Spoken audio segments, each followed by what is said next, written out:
If you're a member of Renegade University, you know that over the last year, we've been looking for a teacher to teach Introduction to Cryptocurrency, a course that many of you have been demanding. Well, we found our guy. He's Vin Armani, who's well known in the crypto world as an educator and an entrepreneur, and he was on a recent episode of Unregistered, which has gotten a huge response. Vin will be teaching a 4-part webinar called From Satoshi to Financial Sovereignty, an Introduction to Cryptocurrency. It begins April 19th and runs for 4 consecutive Mondays.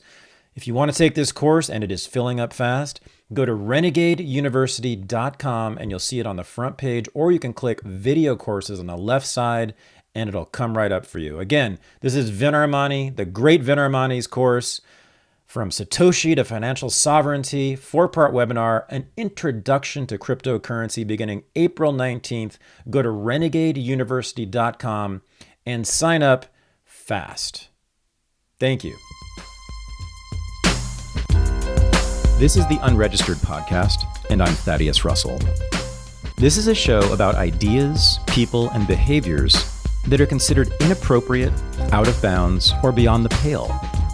The things you're not supposed to talk about if you're a school teacher, a college professor, a businessman, a politician, a parent, a neighbor, or even a podcast host. These are the things you're not supposed to say or even think if you're a good liberal, a good conservative, or a good citizen. Each week, I'll interview a person who has something bad to say. They might be a journalist or a professor. They might be a porn star or a drug dealer. They might just be an ordinary person with an ordinary job who doesn't care about the rules of polite society. I'm not interested in breaking the rules just to be a troublemaker. I'm interested in people who break the rules of conventional thought and to expand the scope of what is possible to say in our society. I'm interested in people who make me think. For thousands of years, political philosophers have debated what is the proper relationship between the individual and the community to have a good society. My guest this week argues, I think convincingly, that we should be asking what is the proper relationship between the individual and the community for us to have good mental health. This is my interview with Johann Hari.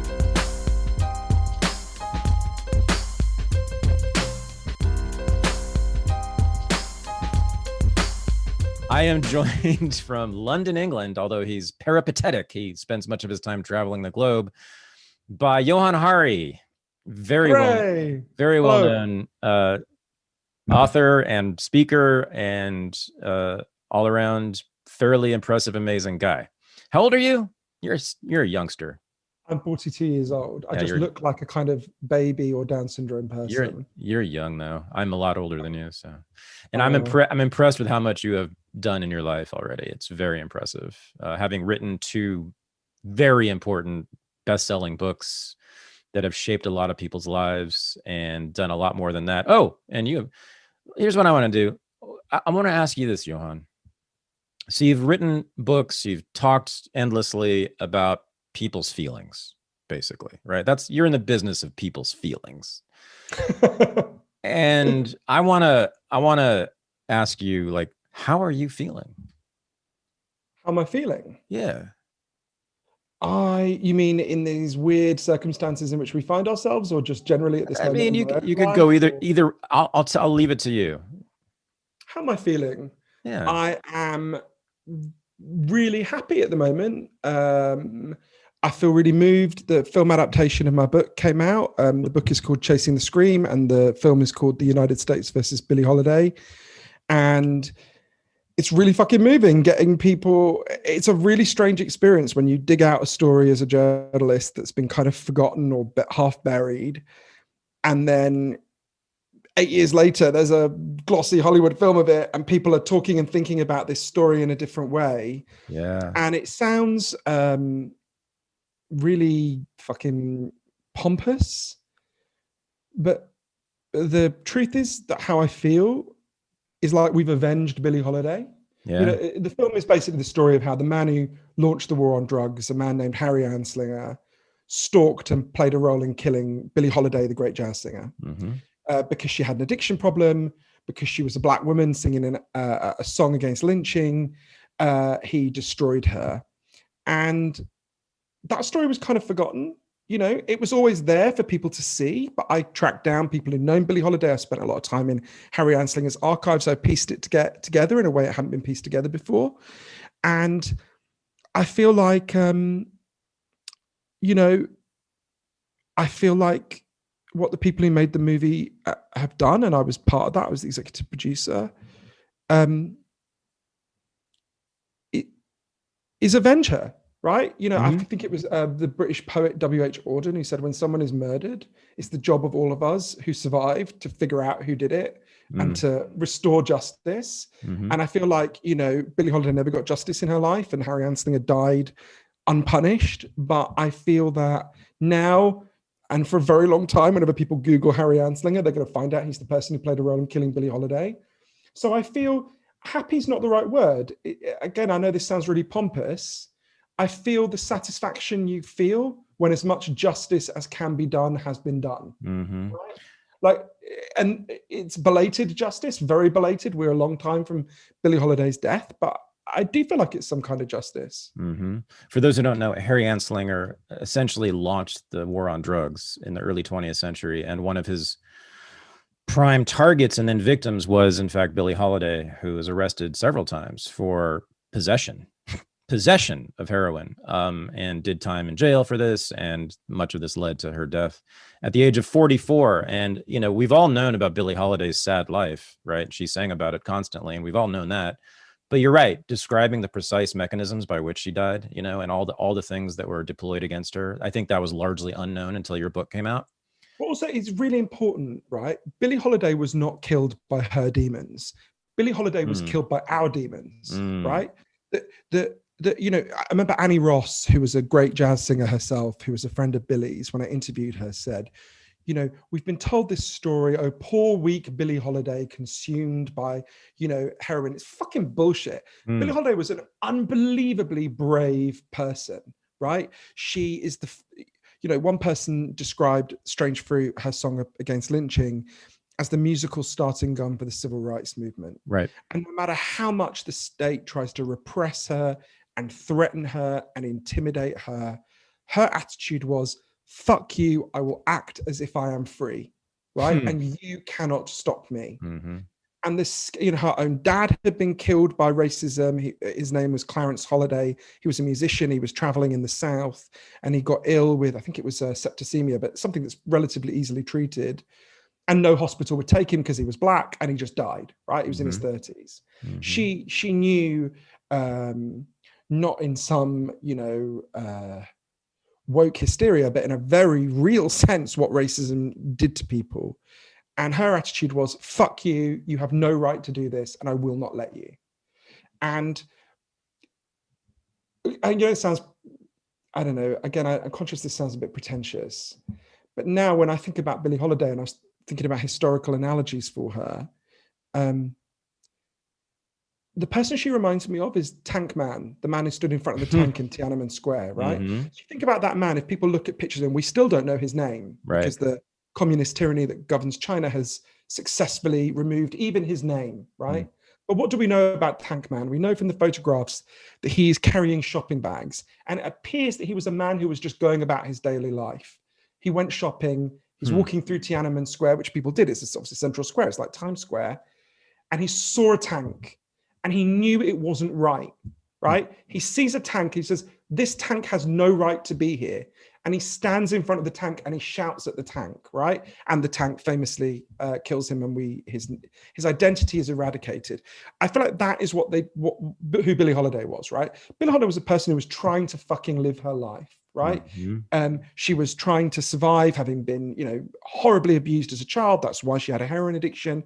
But she was one of the great artistic geniuses of the 20th century. She invents a different way of singing, right? I mean, singing, so human beings have been doing for quite a long time, right? She managed to invent a new way of doing that, singing behind the beat. Frank Sinatra famously said his form of singing came directly from Billie Holiday.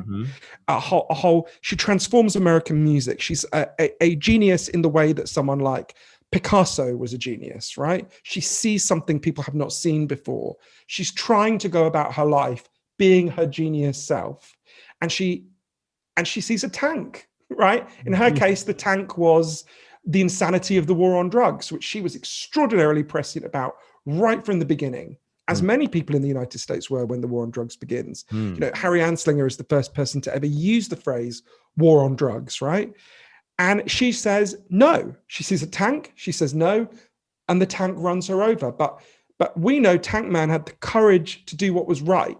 And Billie Holiday had the courage to do what was right. And the reason I'm feeling that kind of satisfied glow at the moment, although it's still a absolutely monstrous injustice. Billie Holiday should have lived to be an old woman, right? And instead she dies, as you said, at the age of 44, while there are people protesting. You know, Anslinger's men arrest her in the hospital where she is dying. They handcuff her to the hospital bed. And I interviewed the last surviving person who was in that room, a man named the Reverend Eugene Callender, fucking amazing man, who then led protests outside the hospital with signs saying, "Let Lady Day live," because they knew these people were effectively killing her. I mean, when she was buried in Harlem, they had riot police at the church because people knew she'd been killed, and they were worried, the police were worried that they were going to burn the place down, right? And the reason I feel that glow is that I feel, at least now, very large numbers of people will know, not just that Billie Holiday was a musical genius, they would always have known that, but that Billie Holiday was an extraordinary hero in all sorts of ways. And, you know, and it helped me as well. You know, the reason I came into this story myself is because we had a lot of addiction in my family. And I wrote Chasing the Scream partly because I was just trying to figure out what I could do, how I could understand what was going on. And like a lot of people in that position, you know, in addition to being very compassionate to the people that I loved who had addiction problems, I was also very angry with them. You know, we all have a kind of Harry Anslinger in our head, hopefully not the extreme racism that he had, but when it comes to addiction, a lot of us are angry. And one of the things I'm really proud about this story is, you know, in our culture, we tell one heroic story about people with addiction problems, which is that sometimes they recover from their addiction. And that is indeed an absolutely heroic story. And everyone listening who's in that position should be really proud of themselves. But that is not the only heroic story here, right? Billie Holiday never recovered from her addiction. She dies with a heroin addiction. She was still a fucking hero, right? No matter what these people did to her, she sang Strange Fruit. She continued fighting. She told the truth. She stood in front of the tank and defied it, right? And so I've been thinking a lot the last few days. This is a long answer to your question, how am I feeling? But I've been thinking a lot about something that one of her friends said to me, Yolanda Bavan, who's also another great jazz singer. And I remember Yolanda had been saying to me that towards the end of her life, when they're destroying her, they've denied her what was called a cabaret performer's license, which you needed to perform anywhere where alcohol was served. You know, Billie thought she'd be completely forgotten. And I said to Yolanda, what would you say to Billie Holiday if you could talk to her now? And she said to me, I'd say to her, Billie, this morning I went into Whole Foods in Columbus Circle and they were playing your songs. Nobody forgot you, baby. That's right. And I feel like what the film is saying is nobody forgot you, baby. There you go. Oh, yeah. So you're feeling, I assumed you'd be feeling pretty good right now because you have this movie out, which people may not know. It just came out recently, but she's, I guess, the lead actress in it has already won a Golden Globe. Andra Day, fucking goddess, human being, just an incredible actress, incredible singer, and just a fucking amazing person, one of the best people I know. So I'm so happy for her. So it's doing extremely well with the critics. Yeah, so you must be feeling great. And you also told me before we started recording that you just love the people. They were very good to you, which is very unusual. You know, Hollywood's relationship with writers is usually not so good, but you were very pleased. Lee Daniels, the great director, approached you about this project and wanted to make a movie about the first chapter, basically, of your book, right? Yeah, I remember the first time Lee contacted me, I said to him, like, I remember it very clearly. I said, you know, I love your work. I'd love you to do the film. But let's be honest, you're not going to find someone who can play Billie Holiday. It's really hard, right? Yeah, right. Even Diana Ross, who was a great singer and actress, when she's in the movie Lady Sings the Blues, I mean, it's a good performance, but you never for 1 second think she's Billie Holiday, right? Right. And Lee said, trust me, right? I discovered Gabrielle Sigourney. I discovered Monique. Trust me. Right. Give me a chance, right? So he goes away, and we went through lots of the options of lots of famous people that I'm not allowed to talk about, and none of them were any good. And then he said, I remember it so clearly. I was on it can't have been a Zoom. In my memory, it's a Zoom, but it must have been a Skype call. I was talking to someone, and it was one of those boring fucking meetings where they're talking for ages. And there was like several, I didn't have to be in the conversation. And I saw he'd emailed me, and it just said, watch this, right? And I clicked the link, and it was to a Vimeo. And for a minute, when I looked at it, because I wasn't really paying attention, I was sort of splitting my attention. I was like, oh, Lee sent me a clip of Billie Holiday. Why has he sent me a clip of Billie Holiday? And I watched for like 5 seconds, and then I sort of look at it again, and I'm like, oh, the resolution, I could tell from the resolution, it couldn't have been Billie Holiday, because, it was too. And suddenly I realized it wasn't Billie Holiday, but it was someone who was uncannily like her in their performance. And then I was like, oh. And it was one of those rare moments in life when you get a proper epiphany. Yeah. And I remember later on we saying and going, fuck, you're gonna do this, aren't you? Like, you found someone. And he's like, yeah. And so it's lovely to go. That must be 5 years ago now, 4 years ago.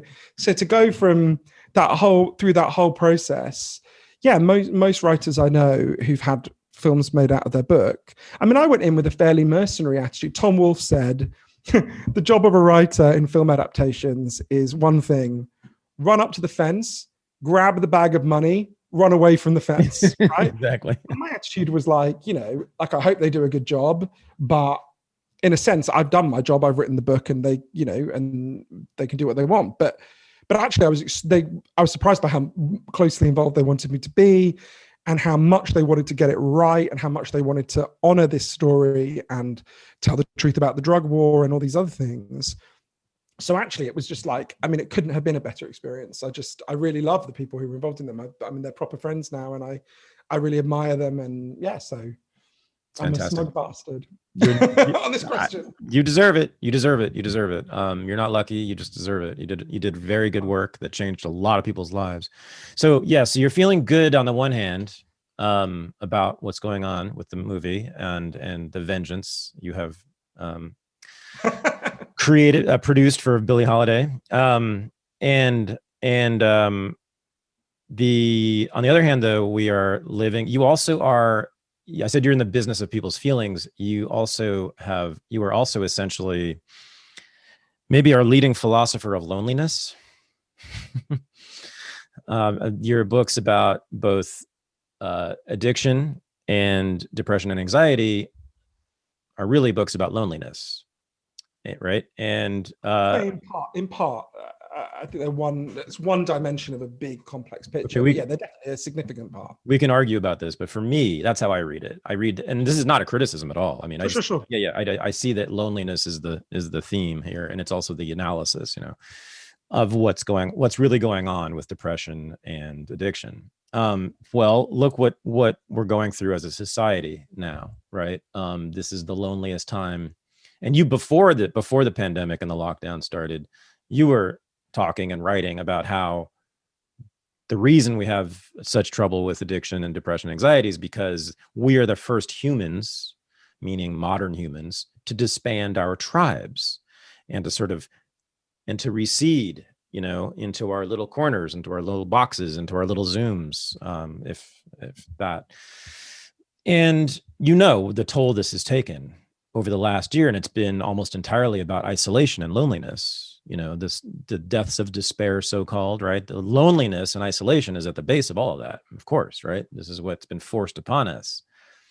So I'm just wondering how you feel about that and how you have felt. And I'd love to hear just your opinion on the lockdowns. I think it's a very complex. Sure. I think we need to give a nuanced response to this. So yeah. The reason I wrote my book about depression and anxiety, lost connections, is because there was this mystery that I wanted to understand, which is I'm now 42 years old, and every year I've been alive, diagnosed depression and anxiety have gone up in the United States, in Britain, and across the Western world. And I was like, well, why? Right? Why is this happening? Because the dominant story we've told about depression as a society has some truth in it, but it's way oversimplified. So when I was a teenager and I went to my doctor and I said I had this feeling like pain was leaking out of me, my doctor basically said, we know what's wrong with you. There's something wrong with your brain. All you need to do is take some drugs, right? And I took a chemical antidepressant that gave me some relief, but didn't actually solve my depression in the end. And the truth is we've told this overwhelming biological narrative, which is depression is caused by something biologically going wrong with you. It's essentially a biological malfunction, right? Now, it's important to stress there are real biological contributions to depression and anxiety that I write about in detail in the book. But it turns out, as I learned from interviewing the leading scientific experts in the world, that is one part of a much bigger picture, right? That there are biological contributions, but they interact with much bigger causes, right? And in fact, I learned there's scientific evidence for 9 different causes of depression and anxiety. 2 of them are biological, but most of them are factors in the way we live. So you pointed out one, loneliness, right? Now, again, if you'd asked my grandmother or your grandmother, do you think being lonely makes you more or less likely to be depressed? My grandmother would have said, why are you fucking wasting my time? Get out my kitchen, right? Because it's such a stupidly obvious question. And yet this biological narrative has so hijacked how we think about these problems that I remember doing an interview on NPR where I talked about how loneliness causes depression. And the interviewer said to me, well, this is a very controversial argument. And I was thinking, how fucking crazy has our culture gone that what to all previously existing humans would have been teeth-achingly banal statement is regarded today as controversial, right? Because the biological narrative has crowded out much more common sense explanations. So, I mean, loneliness is one of the 9, obviously a significant one, but I would say it needs to be equally weighted with all the others. And for example, financial insecurity, right? So anyway, I was talking about, so the book comes out, I'm talking about, these 9 causes of depression and anxiety. The book is greeted as quite controversial, which I find bizarre since I'm just saying what's in all the psychiatry textbooks, which is there are biological contributions, there are psychological contributions, and there are social contributions to these problems. It's very controversial. And then I noticed, obviously, COVID happens. And as my friend Andrew Sullivan said to me, it's like, as a society, we ran an experiment to see if what you said is true, right? And we massively increased people's loneliness. We massively increased people's financial insecurity. That's right. And what happened? We massively increased the amount of time we interact through screens. And what happens? Lo and behold, massive increase in depression, anxiety, and addiction.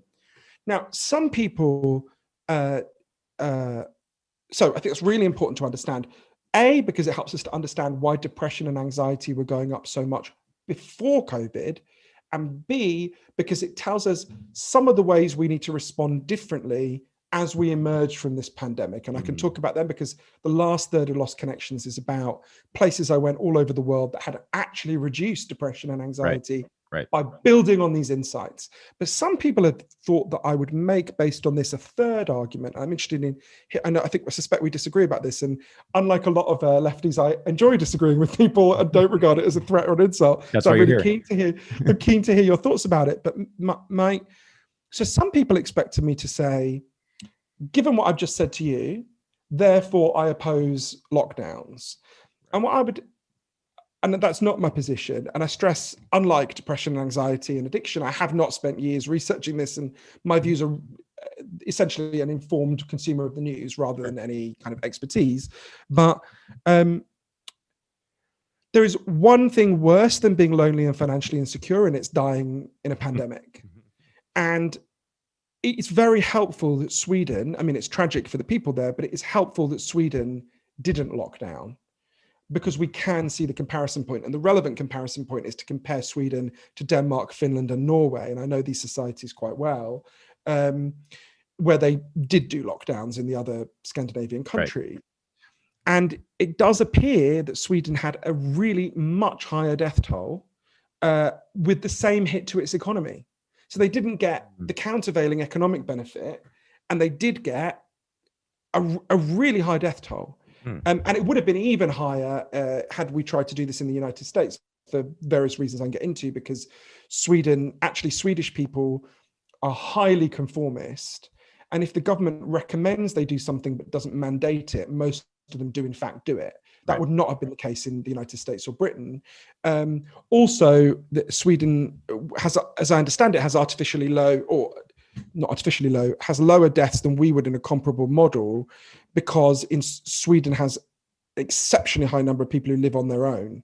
I think the figure is something more than half of Swedish people live in a one-person household. Oh, really? Which is not the case in Britain and the United States, right? In the US, we have much more multi-generational living. So actually, if we had done the same thing, we would have had an even higher death toll. So, and I mean, we had a pretty fucking terrible death. We, meaning Americans, had a fucking terrible death toll anyway. So, so my view is, I'm open to debate about lockdown. When I saw that Sweden wasn't doing it, I thought, my hunch was that it wouldn't work, but I thought it is actually really useful. I am open-minded. If a year from now Sweden is doing better than we are, then that will have told us something really important. I'm not averse to being challenged on this, but I do think, you know, one of the contexts in which it is legitimate for the state to abrogate individual freedom is in an infectious pandemic. It is a plague. I mean, this is like the textbook. When can the government legitimately intervene? Well, to prevent mass death in a plague, I would have thought would be number one on my list of when, and presumably to secure, to guarantee external security from an external invader. To guarantee internal security from an external invader, would be the other obvious. Yeah, but what do you? I suspect you disagree. So I'm interested in hearing why and the counter arguments. Yeah, I mean, I don't really want to get into a debate about COVID in this interview, but you know, here I just really wanted to explore sort of the psychological effects of it. But, you know, in the United States, you know, we have states, right, that have had very different responses. And so we have famously Florida, or infamously Florida. Now it's famous because their death rate is actually lower than average. And they've been open since September. They've hadn't had a lockdown since September. And their overall death rate originally was very high. And now it's below average, actually. And California, which has had the strictest lockdown, and I've lived through this entirely. We've had the longest lockdown in the world, by the way, California, the Bay Area in particular, where I live. So I'm one of those people. I'm living in the longest lockdown on Earth. And the death rate here was originally very low. And of course, everyone said that's because we had this lockdown, right? And look at dumb Florida and those rednecks, they're all going to die. Well, now, I think in about a week, if trends continue, which they almost certainly will, California's death rate will be the same as Florida's overall death rate. And that's true for other states too. It's just, you look at the most lockdown states, New York and New Jersey and Massachusetts and others, they're in the top 10 in death rates. So there's just, what a lot of people sort of on my side of this argument are saying is that there's a policy invariance going on, that it looks like from the data in the States and across the world, that there's just no correlation between policies and how the virus behaves. You can't predict, you know, based on the policies, how the virus is going to behave. This is a huge empirical, it's a huge empirical like debate to have. So, but I can just put that out there as like why I'm skeptical about them. I'm interested in that. I mean, I guess intuitively, I just sort of think, given that we know this is a virus that spreads through contact, you know, through the airborne, I don't see how it could be the case that getting people to stay at home and interact socially less would not have the effect of suppressing the spread of the virus. Because because it's spread 70-something% of the cases, at least in the United States, I'm sure it's true everywhere, are within households. Right. So if you close off the outside world, and this really goes into some Johann Hari thinking, right? You close off the outside world, right, and force people inside, they're just going to be interacting with people in their family. That's most people are getting it from family members. But you have to be, it doesn't spontaneously generate within your family, right? You have to get it from interaction with other. Oh, if you went complete lockdown, if you didn't allow anyone to leave their house at all from the very beginning, sure. I mean, I think that's virtually impossible, but I mean, I guess I don't quite get that argument. So I want to understand it. Okay. So let's say I don't, but let's say I lived with my sister, my mother, and my grandmother. Right. I would presumably interact with them. Let's imagine there was no lockdown and I live with them. presumably I would interact with them a certain number of hours every day. So is the argument, even if I just went out and did everything, so is the argument that the extra hours I spend interacting with them under lockdown are what's causing the spread of the virus? Yeah. With no expertise on this at all, that just seems to me a bit implausible. But I mean, I'm hardly a scientist either. But from what I understand, I mean, you can't get it from passing people on the street. You can't get it from casual interaction. I think that's pretty much a consensus. You need to spend many, many, many minutes talking directly to someone in close contact to spread it, to transmit it. So that's why it's happening inside homes. And so we've all been forced into our homes, where it's going on, right? Rather than letting people go out. Like in California, they did the dumbest thing in the whole wide world for the first, I think, 6 months here. They closed the hiking trails and the beaches. Yeah. I spent a lot of this plague in Las Vegas, and so I was in California a fair bit as well, because there's only so much time you can spend in Las Vegas. Yes. Especially during a plague. And yeah, given what we now know about outdoors, how low outdoors transmission, how low a risk that seems to be, in retrospect, I have some sympathy for policymakers in this situation, in that we know more now than we did then. One of the conversations I'm surprised we're not having, because it seems to me like in some ways the most important, is, well, what are we doing that is fueling and setting up the next pandemic, right? And in some ways we are lucky. This has been devastating, this pandemic, and many people have lost their lives. But, on the scale of potential infectious diseases, when you listen to the experts, it's not the worst, right? No. Oh, yeah. And there's a lot worse things that could have happened. And so I would have thought, I've been waiting to kind of hear the public figure who will say, well, we need to look at the deep long-term causes of pandemic spreads. Things like deforestation, we know, massively increases animal to human transmission of otherwise viruses that were otherwise only existing in non-human animals. Factory farming, which we know massively is like creating a fucking petri dish for a pandemic. There's all sorts of things where we should be looking at this stuff, and I'm not hearing that. The bit of the anti-pandemic, the bit of the anti-lockdown argument I have some sympathy for is, so some people on my side of the argument, and by my side I don't mean pro-lockdown, I mean sort of the left, have I think have been too dismissive of the people who say, look, there are costs to lockdown that have to be weighed in the mix, right? And of course, there's the mental health costs that we've been talking about, the emotional health costs. There's the long-term cost of just spending this much money and damaging the economy this much, which we know has devastating effects. And I still think if I were a policymaker, I would be, while being aware there's a lot of indeterminacy and a lot of things we don't know. There's things we don't know about the virus, and there's things we don't know about the wider context. I still think I would have erred on the side of the kind of precautions we've had. In fact, I don't think they went anything like far enough in the United States. But I would be cognizant of these other costs, and I would also be cognizant I just think anyone who's super confident about this, anyone who goes into a situation like this with so much indeterminacy, stridently confident of their narrow position. Yeah. I just think I'm not really very interested in hearing from those people. Yeah. Right. Yeah. In a way, that's all I want, in a sense. I want people to be humble a bit on this. Right. And especially the official scientists have been very sure, of course, then they change their minds radically from one week to the next, right? So Fauci was originally saying, don't wear masks, they're actually bad for you. No, but I would totally defend Fauci on that.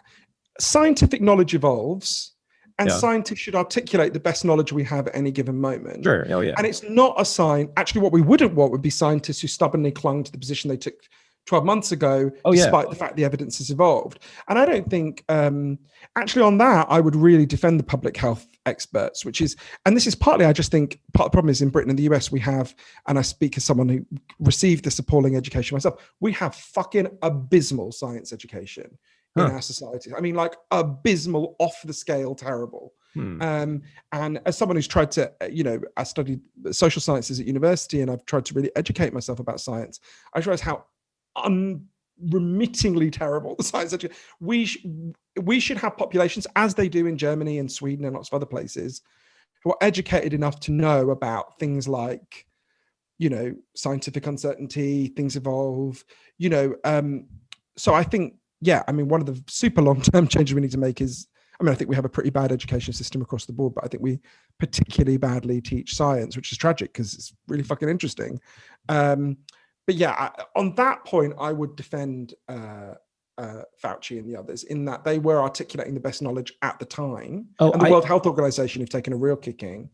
I don't no I love that they would change their mind publicly. I'm talking about what you were talking about, which is their lack of humility about it. So they pretend to be absolutely sure about their position at the moment, that this is the absolute truth, and then they change it later and don't ever say, well, I changed my mind because of the science, and this is what science is.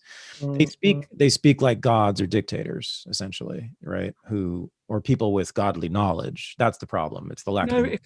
If I was talking to them though, I think they've got a real dilemma, because they're communicating with a population who haven't been educated about things like doubt, odds, probabilities.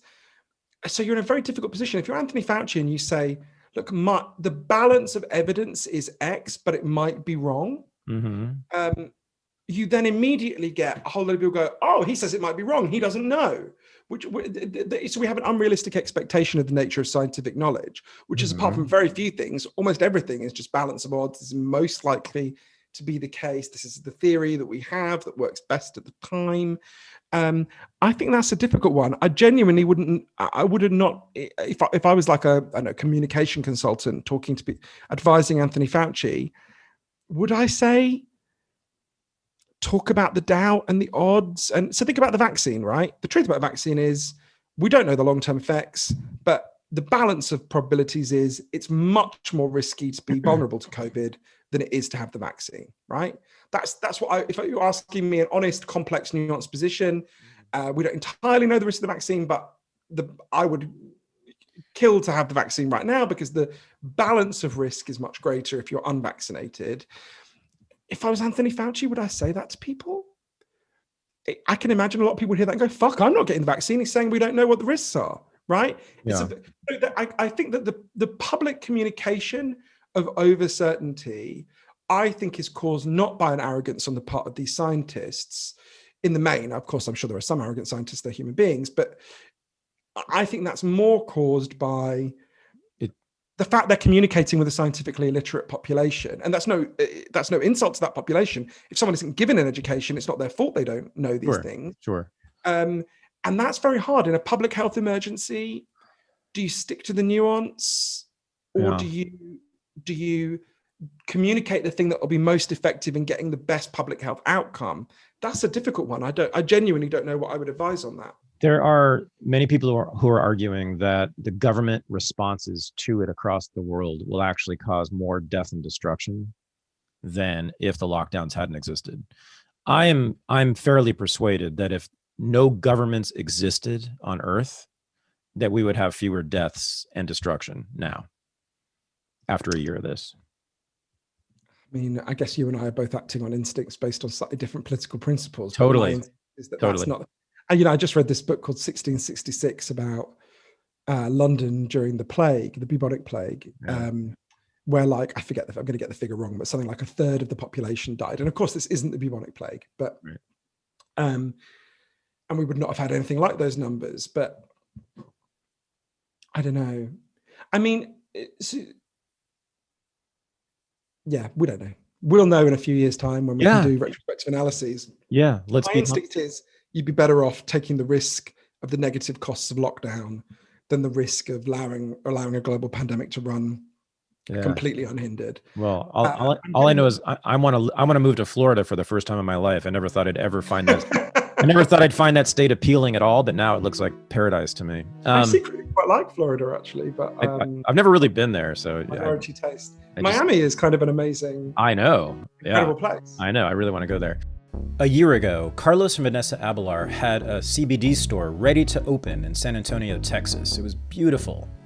But of course, the government decided to lock down the entire economy. And so they couldn't have their store anymore. They lost money, they lost time, they lost resources, and they almost gave up. But they came to me and they asked for me to get the word out about their new online store at palomaverdestore.com. And I'm very happy to say, once again, that because of unregistered listeners over the last year, Paloma Verde is a success story. They are thriving and often selling out of their products, but they're all replenished now and ready to fill your orders. If you go to palomaverdestore.com and use the discount code Renegade, you get 25% off every single product in their store. They've also put together my 3 favorite products into what is called the Unregistered Combo Pack, also known as the Thad Pack, and that includes their gummies, which I've been saying over and over again are the most delicious CBD gummies I've ever tasted. They have 10 milligrams per gummy. I love their soft gels. This is the Serious Medicine, 25 milligrams of CBD per soft gel. I use many per day because it's been an anxious time. And then, as I've said over and over to you people, and you have listened because this has been selling like crazy, I love in particular their high potency tincture. I put some drops under my tongue and it helps me just a lot with my anxiety and my insomnia. So again, go to palomaverdestore.com, use the discount code Renegade, get your 25% off every product in the store. If you join their mailing list, you get another 10% off, and get the Unregistered Combo Pack for 33% off. Paloma Verde's success is our success. I thank you. So let me tell you a little bit about why you're on the show. One of the main reasons, the proximate reason, is that a few months ago, I had a guest on the show who I have on my show. Sometimes I have people who are not public figures. They're just ordinary folk with interesting stories. And I had on a guy named Justin Weiss, who was born and raised in Utah in a pretty solid middle-class family. There was no physical abuse. There was no sort of extraordinary emotional abuse going on in his family, but he was adopted and didn't feel sort of that basic connection with his parents, right? And started using drugs, I believe, at a really young, I think it was 12 or 13, and was a heroin and meth addict by the time I think he was 16. Ended up on the streets, ended up in jail many times, ended up in many rehab centers, forced there by court order, sometimes by his parents, which were basically torture chambers, as I'm sure you well know. And he did this. He had that life, I think, for about 8 or 9 years, and finally kicked everything when he was, I think, 24. He's now 27-ish. And it's just the most harrowing, gut-wrenching story. And I haven't even told you the worst parts. I'm sure you can imagine a lot of them, right? And he said now he wants to establish treatment centers for people. And I said, well, what do you want to do? What's going to be different about your treatment centers? And he said, well, the treatment centers I was in, the so-called treatment centers, they punished us and they shamed us and they treated us like criminals and bad people. These were like boot camp type places. And what I want to do is replace that with treating people with love. And I said, what? Yeah, treat them with love, give them love. That's what I needed. I was missing that connection. I was missing human connection. And I believe that is why I was addicted to these drugs. I don't think it was anything chemical. I don't think it was biologically determined. I think it's the fact that I was missing this really basic human connection with my parents and with the rest of the world, with people, with human beings, individuals.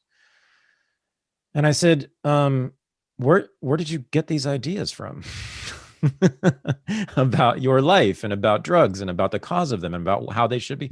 He said, Johann Hari.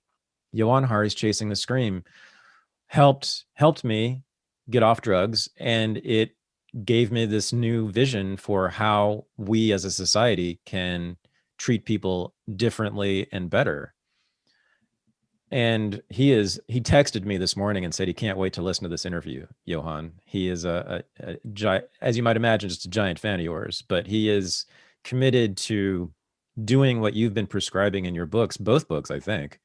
I think again, as I said, your addiction book and your depression book, I think, have very similar analyses and very similar prescriptions in them, which is one of the things I like about them, actually.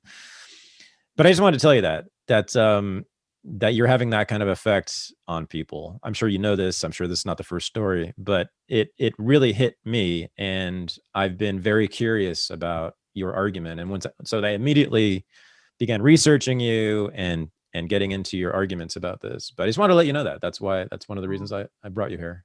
Oh, well, I want to send a lot of love to Justin, who should be really proud of himself. You know, I'm not a political thinker. I'm not a philosopher. I'm a journalist. And the thing I feel really glad to have done is to have conveyed what I learned from some amazing, wonderful scientists and human beings to people like Justin. So the transformation Justin went through, I always think that the most persuasive writing is always the writing that reconstructs the way in which the writer himself or herself was persuaded. And I think one of the reasons Chasing the Scream has persuaded a lot of people is because it is the account of how I changed my mind on this. And in large part, thanks to Bruce and the work Bruce Alexander, a man named Professor Bruce Alexander, who did this incredible work. So he really taught me, I mean, he wouldn't put it this way. This is far too grandiose. He's a much more humble person than this, but he taught me that actually I had misunderstood even what I'd seen in front of me. So one of my earliest memories is of trying to wake up one of my relatives and not being able to, and I didn't, I was too young. I didn't understand what was going on then. But as I got older, I realized we had addiction in my family. In fact, we still have quite bad addiction in my family. And if you had asked me when I started doing the research for Chasing the Scream, which is 10 years ago, later this year, so nine and a half years ago, whatever it is, if you'd said to me, what causes addiction, Johann? Let's say heroin addiction, because that was close to me. I would have looked at you like you were an idiot and would have said, well, the clue's in the fucking name, dummy, right? Obviously, heroin addiction is caused by heroin, right? We've been told this story for 100 years. That's become totally part of our common sense. It was definitely part of mine, which is that, you know, we think if we kidnapped the next 20 people to walk past your apartment in Oakland, right? And we injected them all every day with heroin for a month, like what's the villain in the Saw movie called? Jigsaw. Like Jigsaw, we, you know, at the end of the month, they'd all be heroin addicts for a simple reason. There's chemical hooks in heroin that their bodies would start to desperately physically crave. And when they stopped, they'd have this tremendous hunger for those chemical hooks. That's why we call it being hooked, right? Right. There's some truth in that story, but it turns out it's actually a very small part. We can actually know the exact percentage. I can talk about that if you want. A very small part of a much bigger picture. And I began to understand this when I went to meet Professor Alexander on the downtown east side of Vancouver, which is an area he'd worked in that has a lot of addiction. And Professor Alexander explained to me, this story we have in our heads, that addiction is caused primarily or entirely by the chemical hooks, comes primarily from a series of experiments that were done earlier in the 20th century. They're really simple experiments. Your viewers can try them at home if they're feeling a little bit sadistic and bored. You take a rat, you put it in a cage, and you give it two water bottles. One is just water, the other is water laced with either heroin or cocaine. If you do that, the rat will almost always prefer the drugged water and almost always kill itself quite quickly. You might remember there was a famous advertisement in the 1980s, Partnership for Drug-Free America, that showed this, and the rat shows the rat overdosing and says something like, "It will happen to you," right? But in the 70s, Professor Alexander comes along and he looks at these experiments and he said, well, hang on a minute. You put the rat alone in an empty cage. It's got nothing that a rat finds meaningful in life. All it's got is the normal water and the drugged water. What would happen if we did this differently? So he built a cage that he called Rat Park, which is basically like heaven for rats, right? They got loads of friends. They got loads of cheese. They got loads of colored balls. They got wheels they can run in. Anything that makes life meaningful for a rat, it's there in Rat Park. And they've got both the water bottles, the normal water and the drug water. And of course, they try both. This is the fascinating thing. In Rat Park, they don't like the drug water. Hmm. They don't use it very much. Mm-hmm. None of them use it compulsively. None of them overdose. So you go from almost 100% compulsive use and overdose when the rats do not have the things that make life worth living, to no compulsive use and overdose when Right. they do have the things that make life worth living. Right. Now, there's lots of human examples. They're playing out all around us. I'm sure we'll talk about them, including Mm-hmm. the opioid crisis. But what I took from this is the opposite of addiction is not sobriety, important though that is to many people. The opposite of addiction is connection. The Right. core of addiction is about not wanting to be present in your life because your life is too painful a place to be. And once you understand that, you can see why the drug war pioneered by Harry Anslinger was such a catastrophe, right? Think about what was done to Billie Holiday. The theory of addiction there that Harry Anslinger popularized and enshrined into American law where it remains to this day is if someone is addicted, you have to punish them to give them an incentive to stop. Mm-hmm. But once you understand that, in fact, pain is the fuel of addiction, right? Pain is the driver. In Billie Holiday's case, it was that she was prostituted as a child, raped by hundreds of strangers for money. In other cases, there are less extreme forms of pain. Once you understand that, you can see why sometimes people say, oh, when it comes to addiction, the war on drugs doesn't work, right? To me, that's way too soft. It's not that it doesn't work, it's that it makes the problem drastically worse. Right. And by the way, I actually don't think that's the biggest moral issue with the drug war. I think the biggest moral issue, you can tell that's close to my heart. The biggest issue is actually the violence caused by prohibition, Sure. which we can talk about if you want. And I think Sure. it actually kills even more people than the monstrous policies we have towards addiction. But so I feel really, I love Bruce Alexander. He didn't just do this incredible experiment. He's one of the most good and admirable people I've ever met. And I just feel really proud that Justin, to be the conduit from Bruce and Rat Park to Justin, is a lovely thing to have been. So I'm really chuffed about that. Good. I'm really glad. I wanted to give that to you, but also explain why you're here. That's the first reason. And then I read your stuff and I studied you and I thought, oh no, I definitely need to have him on. So Bruce Alexander, yes, a lot of your work is based on his work, and in which it sounds to me like he is making an intervention, or he's sort of found that there is not so much of a biological hook here, right? And then so it's important to understand chemical hooks are real, but they're one small part of a bigger picture. One of the ways we know that is actually from an experiment that lots of people listening and watching will have taken part in. So my mother smokes 70 cigarettes a day. Oh my God. There's an amazing, she's a kind of working class Scottish woman who believes in heavy smoking. There's a photograph of me and her when I'm a baby, about 6 months old. And she's breastfeeding me, smoking and resting the ashtray on my stomach. And when I discovered this photo a couple of years ago, I thought, oh, I'll show it to her, she'll feel guilty. She said, you were a fucking difficult baby. I needed that cigarette, you cunt. Whoa. Unrepentant. To be fair, that word is much less loaded to Scottish people than Americans. True. She was very early on in COVID. I haven't seen this reported since, it may not have been true. But it was reported that heavy smokers seem to be dying less of COVID, and there was a debate about this. What? And my mother has never been happier than during that history. She's like, since I was 13 years old, people have told me to stop smoking. Do you know what I'm going to do? I'm going to go to the funeral of every one of those cunts and I'm going to stub out my cigarette on their fucking grave. She was so happy. Anyway, all of which is a long way of setting up. So my mother is the only person I know who smokes 70 cigarettes a day and wears nicotine patches. But lots of people, she loves nicotine. She fucking loves her nicotine. But lots of people listening and watching will have tried nicotine patches, right? Mm-hmm. So in the late 1980s, nicotine patches are invented. They become commercially available in 1991. Mm-hmm.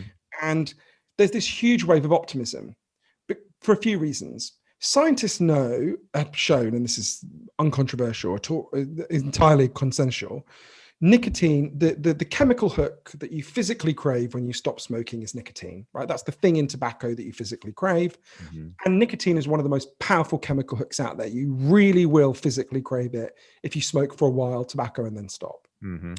So because they believed at that time, the chemical hooks theory of addiction, that addiction is the craving for the chemical hook, there's this huge wave of optimism because they're like, oh, we can give people all of the chemical hook they crave without all this filthy cancer-causing smoke. We'll give people nicotine patches, they'll stop smoking. Right. What happened? The US Surgeon General's report the US Surgeon General did a very detailed and good piece of investigative research into this. And what they found was 17% of highly motivated smokers who really want to stop, who use nicotine patches, stop over a period of time, right? Now, it's important to say 17% ain't nothing, right? That's when you factor that in all the years since, that's saved at a conservative estimate hundreds of thousands of people's lives. It's a really good thing. Right. But you will have noticed 17% is a long way off 100%. So what's going on with that other 87%? What we know is if you meet just the chemical hook and you're highly motivated, 17% of people can stop. But that leaves us with a lot that has to be explained in other ways, which of course is what a lot of my work does, and many scientists have looked at. So I think it's important to understand that chemical hooks are real, but we also have to understand, well, what interventions. So that's an intervention, meet the chemical hook, that leads to a small but real reduction in addiction. What interventions lead to really big falls in addiction? Well, I've been to the places that did that, right? Right. Portugal in the year 2000 had the worst drug problem in the world. 1% of the population was addicted to heroin, which is mind-blowing. Right. Every year they tried the drug war more, Harry Anslinger's model. They arrested more people, they imprisoned more people, they shamed more people, they gave more people criminal records. And every year the problem got worse until finally one day the prime minister and the leader of the opposition got together and they were like, look, we can't go on like this. What should we do? So they decided to set up a panel of scientists and doctors led by another incredible person I got to know named João Goulão. I apologize to anyone who speaks Portuguese. I know I've said that wrong. I cannot say Portuguese words. And they said to João and the other people on the panel consisted of doctors, scientists, social workers, and one judge. They said to them, you guys go away, look at all the evidence, figure out what the hell would solve this problem. And we've agreed in advance with all the political parties, we'll do whatever you recommend. So it just took the question out of politics. So João and the others go away for ages. They look at all the evidence, including Rat Park, and they came back and they said, here's what we're going to do. We're going to decriminalize all drugs, from cannabis to crack, everything. But, and this is the crucial next step, we're going to take all the money we currently spend on fucking people up, arresting them, imprisoning them, shaming them. And we're going to spend all that money instead on turning their lives around. And it was really a mixture of things. The biggest component of it was a program of job and meaning creation for people. Say you used to be a mechanic. They go to garage and they say, if you employ this guy for a year, we'll pay half his wages. They spent some money on residential rehab, some money on therapy. Housing was a big priority. The goal was to say to every person with an addiction problem in Portugal, we love you, we value you, we're on your side, we want you back. And by the time I went to Portugal, it was 13 years since this experiment had begun, and the results were in. The best scientific study of it, published in the British Journal of Criminology, found there had been a massive fall in addiction, overdose, HIV transmission. I mean, massive. They went from having... And drug use too, I believe, right? So it's important to distinguish between drug use and drug addiction. Sure, yeah. So most drug use is not addictive, right? In the same way, we go into a bar tonight. I mean, there are no bars because of the plague, but in normal times, you go into a bar tonight and you look around you and most people will be drinking alcohol, to have fun, to chill out, to relax, unwind, flirt with someone, whatever it is. And there'll be a small number of people who are alcoholics who need love and help. So the vector to look at is not drug use. So drug use slightly went up. It went up by 6% among adults. It fell among teenagers, but it went up slightly among adults. Addictive use, and we know what the indicators of addictive use, things like overdose, massively fell. Right. So, and that's the one to what I don't, if you told me I snorted a line of Coke last night, if you didn't have an addiction problem, I don't care. Of course. Nothing to me. Any more than I'd be worried if you drank a bottle of vodka last night. Right. Or a glass of vodka. So one of the ways we know it works so well in Portugal is that Portugal has a competitive political system, And basically nobody wants to go back, right? I went and interviewed a guy called João Figueira, who was the top drug cop in Portugal at the time of the decriminalization. And he said to me what lots of people understandably say when they, hear the idea of decriminalizing all drugs. He said, this is madness. We're going to have a massive increase in drug addiction. We're going to have children using drugs. This is terrible. We can't do this. And when I interviewed him, people can hear it on the chasingthescream.com, along with lots of other interviews. But, he said to me, everything I said would happen didn't happen. Mm-hmm. And everything the other side said would happen did. And he talked about how he felt really ashamed that he'd spent so many years screwing people's lives up when he could have been helping them turn their lives around. And this is something I saw everywhere that moved beyond the drug war, from Vancouver to Uruguay to Colorado to Amsterdam to Switzerland. Before they do it, it's unbelievably controversial, right? It takes real political courage to get it done. And then the change happens, and it's not a magic bullet. They still have problems in Portugal and Switzerland and Vancouver and all sorts of other places. But there's such a significant improvement that support massively rises, and essentially no one argues for going back, or hardly anyone argues for going back. Right.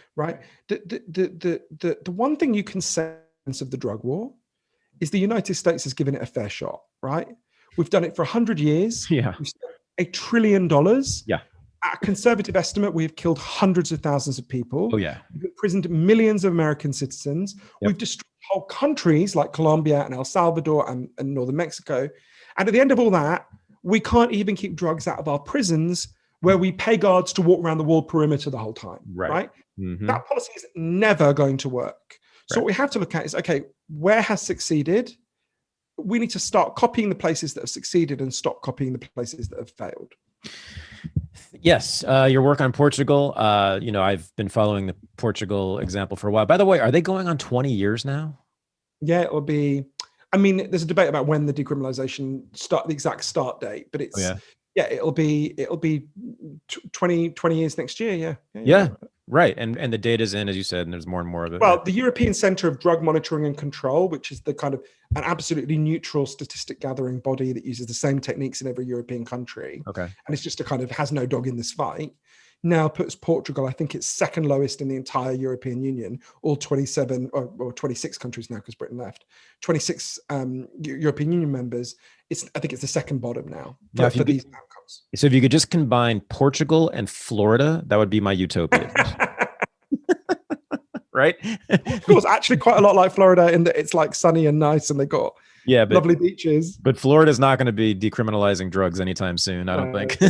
That's the problem with the Republicans. The Republicans, for me, are good on the lockdowns and shit on a bunch of other stuff, and especially drugs.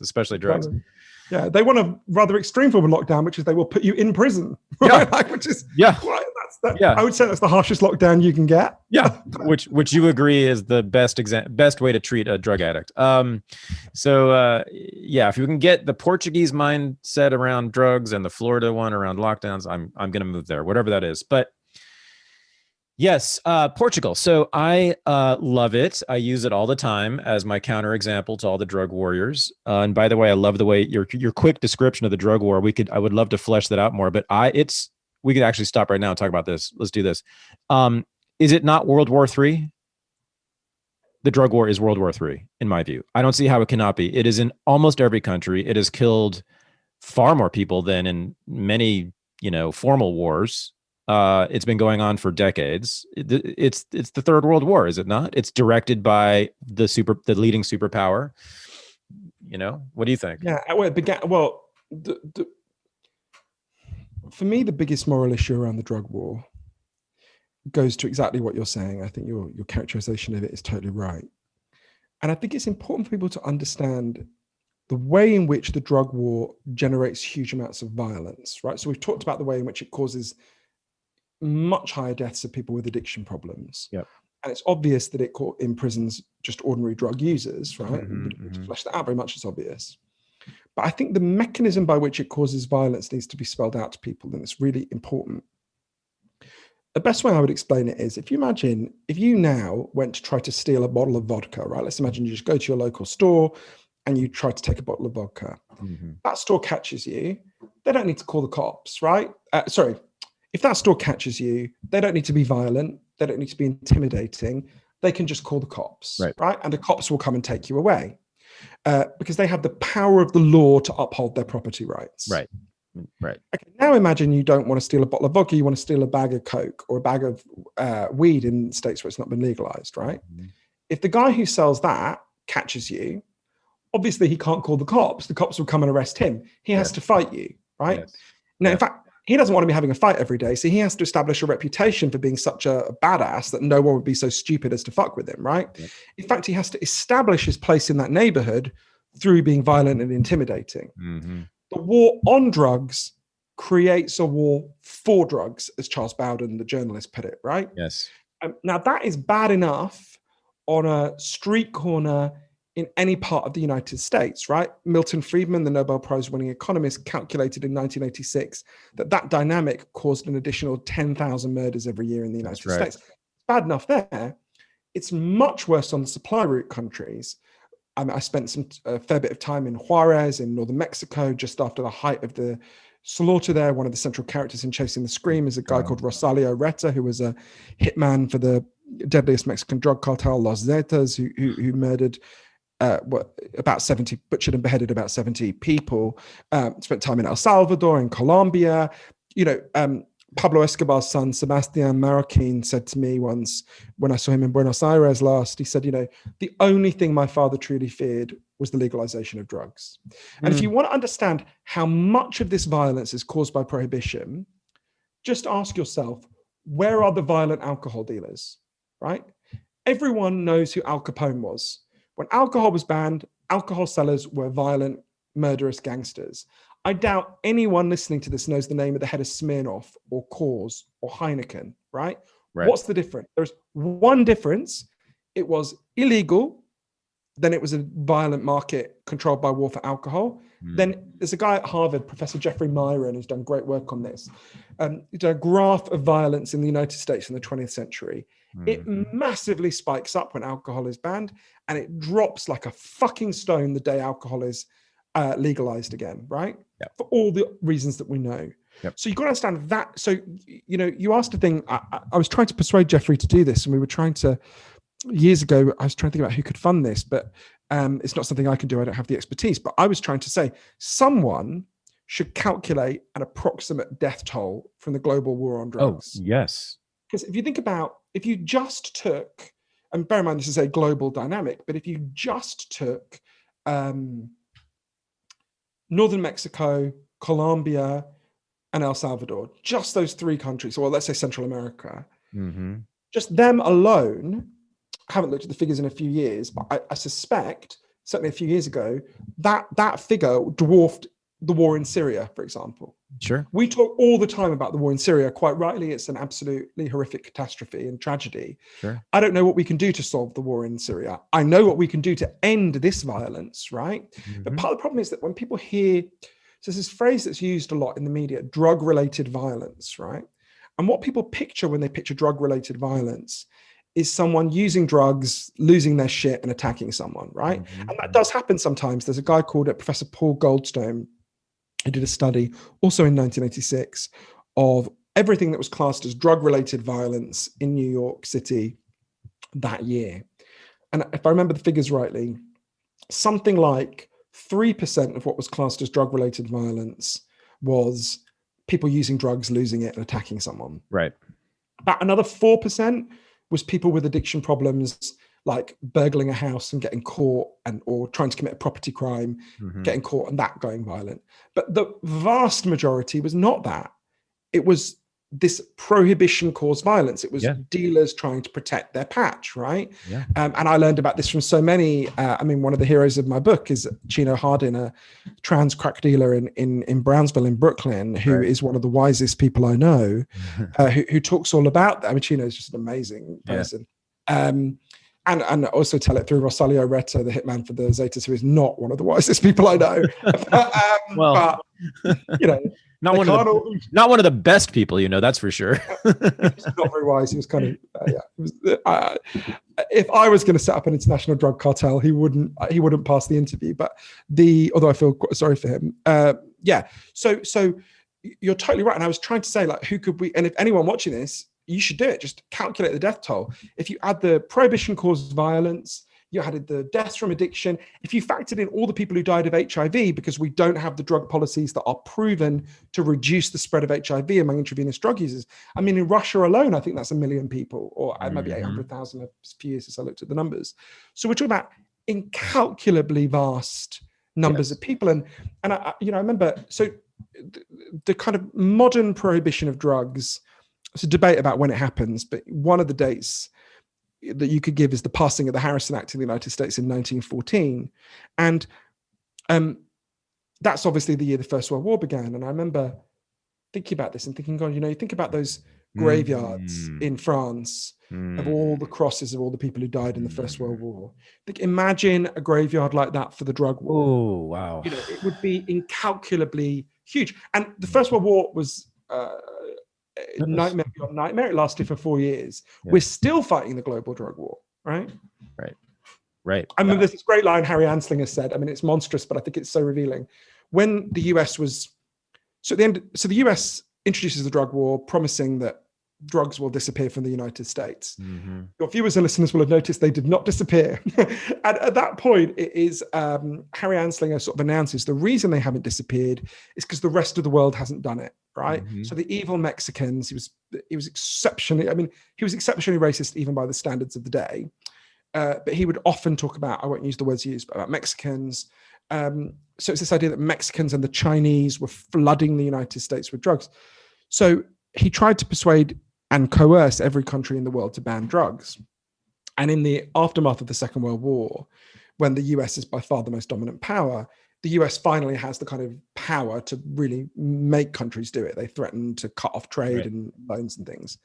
And there's this moment I think is so revealing at the fledgling United Nations, where the representative for Thailand said to Harry Anslinger, but this won't work. It doesn't work in your country. We've actually got quite good rules around drugs in our country. We don't want to do this. And Harry Anslinger said, these were his exact words, I've made up my mind. Don't try to confuse me with the facts. And to me, that's like the motto for the whole global drug war. I've made up my mind. Don't try to confuse me with the facts, right?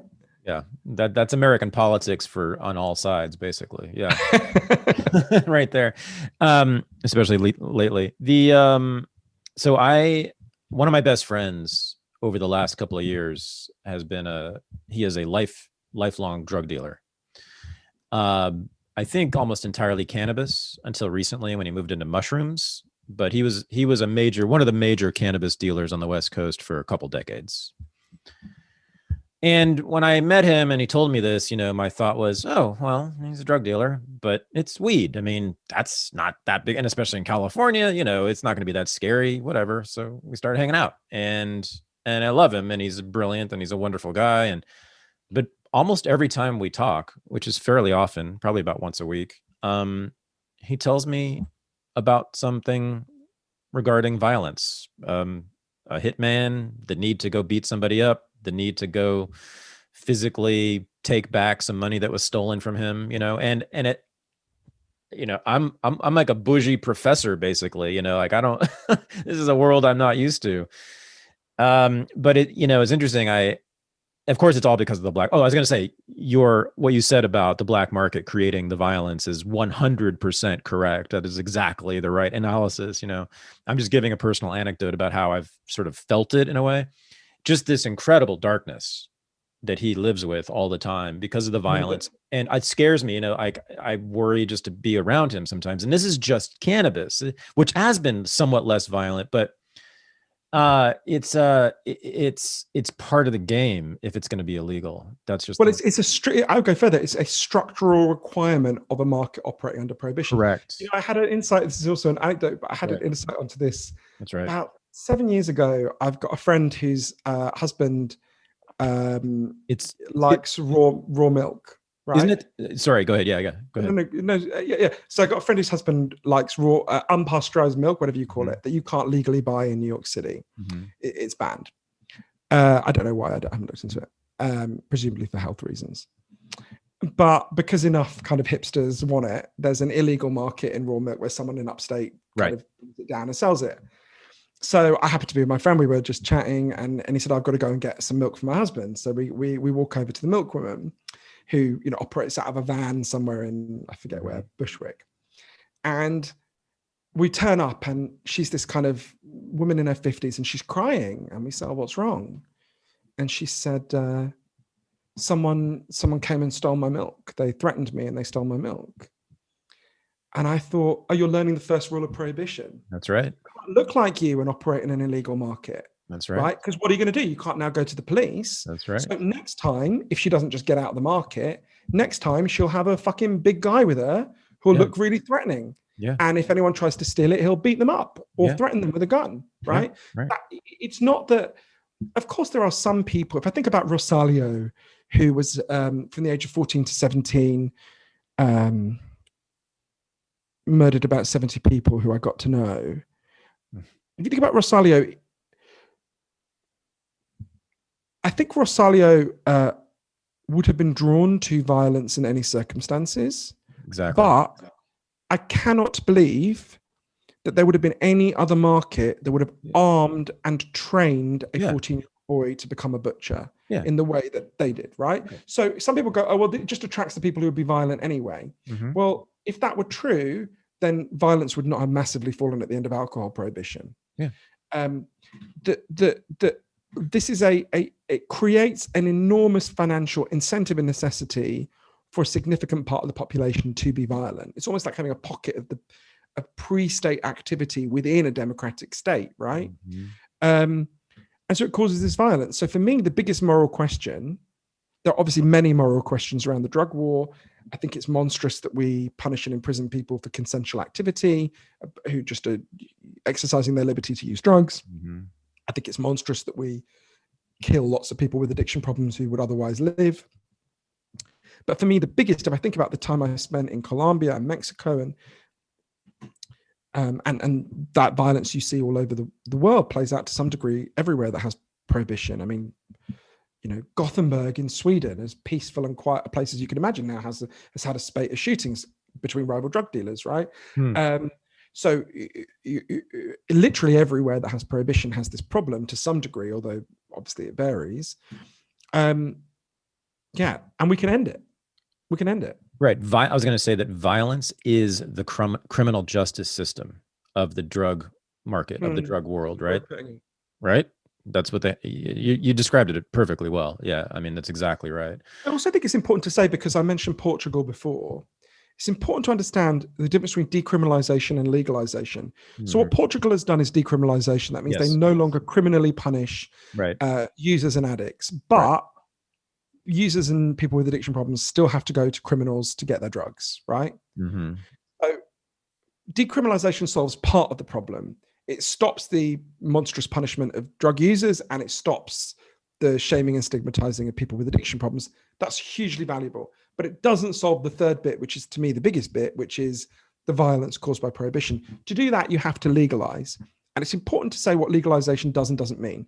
So I don't know the rules in California, but I'm pretty sure where you are, you could legally own a dog, a monkey, and a lion. But the rules would be different, right? I'm sure for a dog, you can just go into a store. For a monkey, I suspect in California, you probably need a license, especially after that movie Planet of the Apes, where in your city, it all went wrong when they had monkeys. They took over this neighborhood I'm in right now. Exactly. To be fair, if I got rescued by James Franco, it would be worth it. But so I'm sure with a lion, you would need to have a license, and they come and inspect your house to make sure you're not a crazy person, right? So they're all legal, but they're legal in different ways. And it's important to say, when you argue for legalizing drugs, to say what that does and doesn't mean.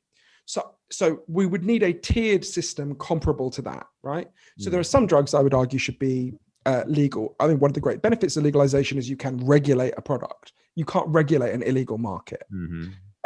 So, I would tightly regulate it, and we might have an interesting debate about that, but I would, I would ban commercial advertising wherever possible. I would not allow these things to be promoted. I wouldn't allow alcohol promotion or cigarette promotion. Really? But anyway, that's a legal market. You can have a debate about regulation. We can't have any debate about regulation in a criminal market, right?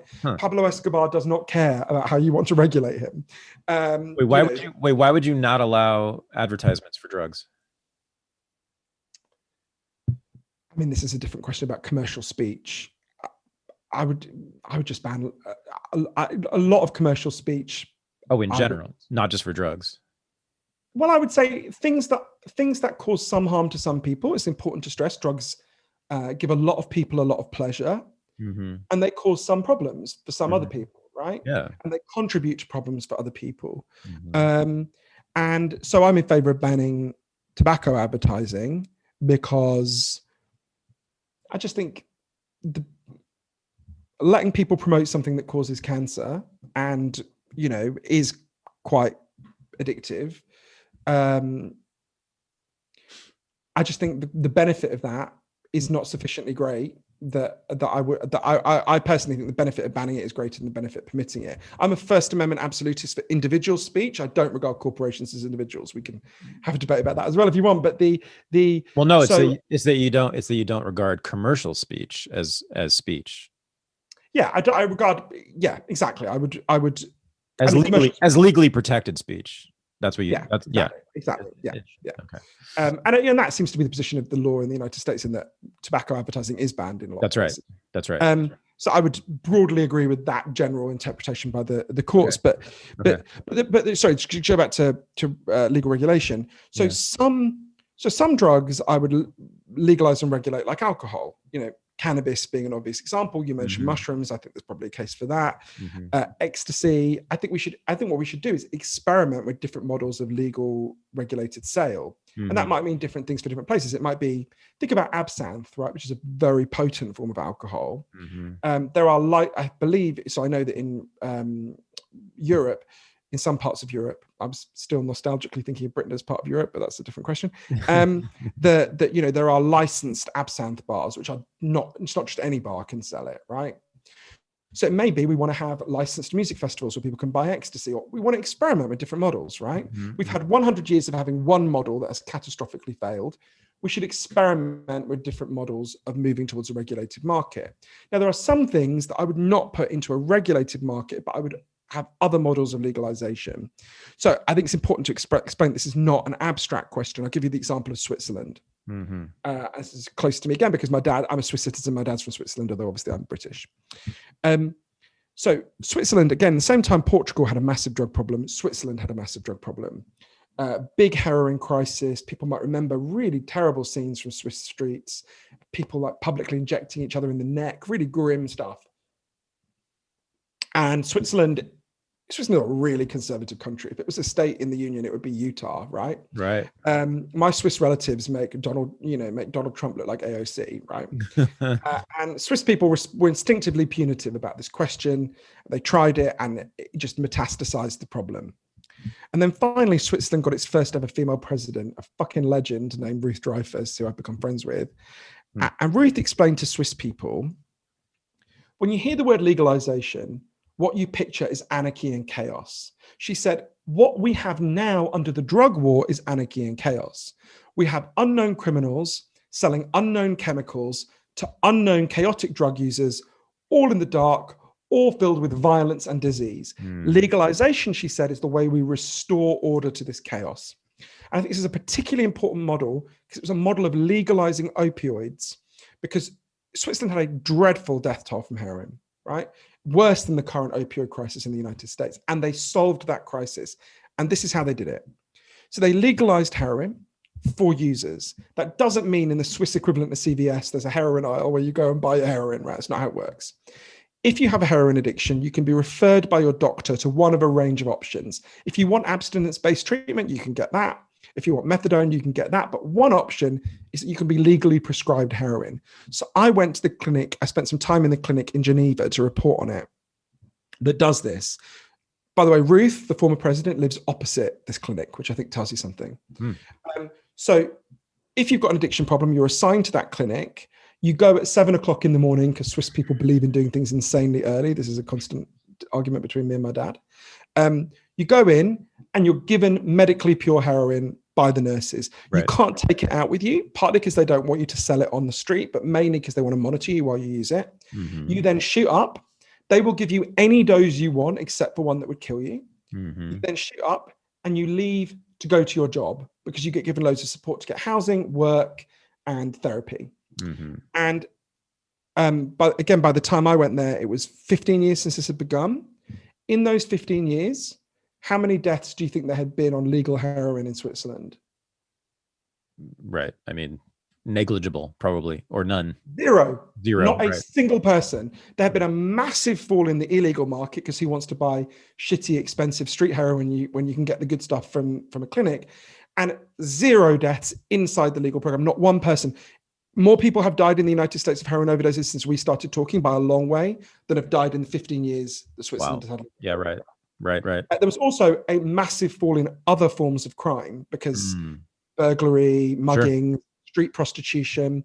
Sure. And like I say, Swiss people are really conservative, right? Yeah. And yet after this program had been in place for 2 years, they had a referendum, because they have referendums all the fucking time in Switzerland. I think 50,000 citizens have to sign an online petition and then you get it. And Swiss people voted by 70% to keep heroin legal. Not because they're so compassionate, they're not, but because it restored order. To Switzerland, right? Yeah. And this is, I think, really important. I mean, there's lots of things we can learn from the Swiss model, but so that's a practical model of legalization. And by the way, how to end an opioid crisis. Yeah. That massively reduces the death toll, massively reduces the violence and chaos, is much more cost effective. It is, as Ruth talks about all the time, it's much cheaper to help people than imprison them, right? So it's a much better use of taxpayers' money. Even if all you care about is low taxes, that should be one of your priorities, right? Yeah. So, the Swiss model, I think, is really important, and an important way to communicate reform as well. You know, they didn't. Essentially, if you think about the communication of how we sell legalization and decriminalization, there's a few things that are pretty consistent over the world. What doesn't work is an argument I'm actually quite sympathetic to, which is the kind of libertarian, it's my body, I've got the right to do what I want with it. So I think that's a perfectly legitimate argument. I think it's true. And people hate it. Like, for whatever reason, it's just heinously unpopular everywhere. It works. People already agree with us, and demotivates everyone else. That's right? So depressing. So depressing. For pragmatic reasons, don't use that one. Right? I mean, use it in argument and philosophy, but don't. That shouldn't be how you try and sell reform. God. Addiction, compassion for people with addiction problems does work, and given how enormous the death toll from the opioid crisis is, it works more and more, because sadly, more and more people know someone who's died. I mean, the figures on this are, so since 1999, the equivalent of the entire population of Miami-Dade has died of overdoses. 400,000 people. So that's, imagine every man, woman, and child dying in Miami tomorrow. My God. The equivalent of that has died in the United States of opioid deaths, right? And I think we've told a grossly simplistic story that's due to the drug. We can talk about that if you want. It's due to despair, as you see from the places where the deaths are happening. But those deaths were overwhelmingly preventable. If the policy that happened in Switzerland, if the policy that happened in Portugal was in place in the United States, most of those people would be alive today. Yep. Okay. Beautifully put. We disagree. On legalization versus decriminalization. So Tell me why. That's super interesting. Yeah. So I don't like legalization. I'm a decrim guy, and that goes for sex work, that goes for drug, that goes for everything, actually, except for murder and rape. You know, things like we all agree on. But stuff like that, no. So many years ago, California, I'm sure you know about this, had a proposition on the ballot to legalize marijuana, and all my friends were very excited about it. All the libertarians I knew were very excited about it. We're all voting for it. And I voted against it because I actually read the text of it. And I was hearing from the growers in Humboldt County that they were opposed to it, because it was very clear to me that the text, and then I found out that actual corporate interests had helped write it, said that, you know, we will, because it will be legalized, we'll be regulating this industry now, and we will not allow certain people to participate in it, meaning like the bad people we find unsavory, like, for instance, former drug dealers. And that's exactly what happened in Colorado when they legalized it. It's happened in other states too. In Colorado, if you ever were part of the cannabis illegal industry, you're not allowed to own a dispensary. in Colorado. And of course, this has fallen disproportionately, which is talked about a lot on Black people, right? But I don't care about that, actually. I don't care about race in this situation. I care about human beings. It doesn't allow people to participate. It's a punishment. It's used as a punishment, and it furthers a lot of the oppression that was going on before legalization. I know you've read my book, Renegade History of the United States, and you might remember the history in there, which I took from George Chauncey's wonderful book, Gay New York. Franklin Roosevelt, when his first order as president was to repeal prohibition. The next thing they did, though, in every state was to establish liquor control boards, right? So that you had to get a license to own a bar, to sell liquor, to sell alcohol. You got a license by going to apply to the government of New York State or wherever you were. And what happened? George Chauncey shows that in the 20s and early 30s during Prohibition, with all the speakeasies famously had very few norms. They allowed anyone in the door. This was the first time that women were allowed into public spaces to drink with men by themselves, right? This was a revolutionary thing. It's a place where a lot of homosexuals were allowed to congregate because the speakeasy owners were gangsters. They didn't give a shit about, the social norms of the time, obviously. Money was green from gays or women, and Blacks were also allowed in. They played jazz music. This is in the 1920s when jazz is still considered a dangerous jungle music, as you well know, right? And you had integration. You had Blacks dancing with whites and whites dancing with Mexicans and all the rest. And you had sex workers in these places as well, who were also allowed, right? These were sort of temples of freedom that had never unprecedented in American history, right? Well, so this was the main argument against prohibition by the people who didn't like alcohol. They said, look, we wish this thing worked because we would love for it to be banned forever. But the problem is, as you just said, it's causing a degradation in law and order. And there's also a great authority was at its lowest point in prestige in public opinion, right? So what happened was these liquor boards were established after prohibition was abolished, and you had to go through this very stringent vetting process where they asked you all these questions about like the patrons at your bar. And if they found out that, there were some homosexuals there, and maybe there was a drag queen show, and there were Black people from Harlem who came down to congregate in this white neighborhood in your speakeasy, no, we're not going to give you a license. And this is documented in George Chauncey's book, Gay New York. And I talk about it in my book as well. But of course they did that, right? The state is always interested in order, just like your Swiss government, right? And the Swiss are very famous for being interested in order, law and order. It's a very orderly society. In fact, I was in Zurich in the late 1980s, I think just before, when was the Needle Park introduced in Zurich? I think just it was phases. It would have been the 80s, the late 80s. I was there then. I think I was there either just before or just after it. So it was at least in the air we were talking about. I think I saw it. And the point of it was to make the Swiss culture back into that Swiss clock that we all admire in many ways. But so this comes down to preference. I don't think there's a right or wrong here. I don't think you're morally wrong. I don't think the Swiss are morally wrong. I don't think the Swiss are wrong in choosing that way of life.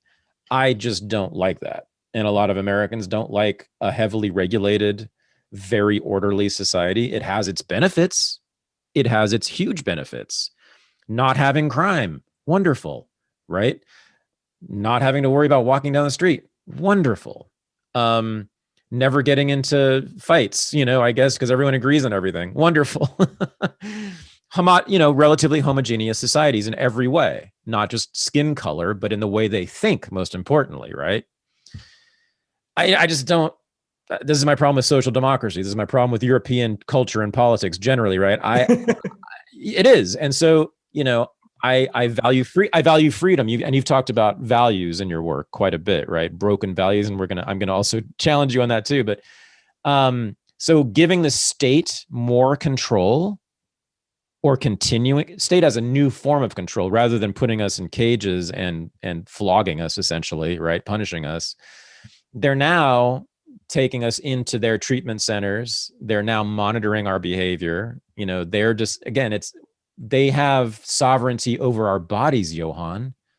I don't want Gavin Newsom or Donald Trump or Joe Biden or even your groovy president of Switzerland having sovereignty over my body. I don't care how cool they are as a politician. I don't want the state having anything to do with my damn body.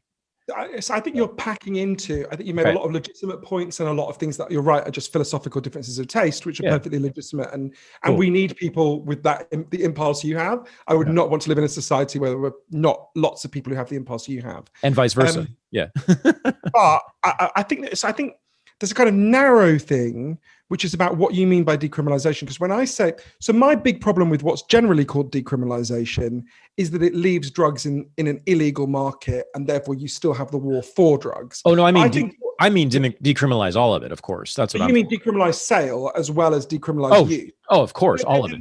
Then that's very close to the model that I would call legalization. Oh, okay, then we're good. I think the actual difference between us is narrower than it would appear if we didn't make that kind of point. But haven't you said, I mean, I've heard you say this, that for you, Portugal, the reason it was so successful was that, I think you said it was crucial, I think that was the word you might have even used, was that they diverted resources that were spent on incarceration into, basically regulating, managing people's lives around drugs. No, that's not true. No. Okay. So let's say that's right. So what was crucial is they transferred the resources to offer help to people who wanted it, right? Okay. So let's say you're a Portuguese person and you snort a couple of lines of coke every Saturday night, and that's just, you like it, and that's what you want to do, and that you're sovereign over your own body, and that's your pleasure, right? The state will not interact with you because they're not looking for cocaine-based drug use. They're not looking for cocaine. But even if they do, they'll give you a bit of health advice. You get given a few leaflets, and that's that, right? You're at liberty to carry on doing it. Okay.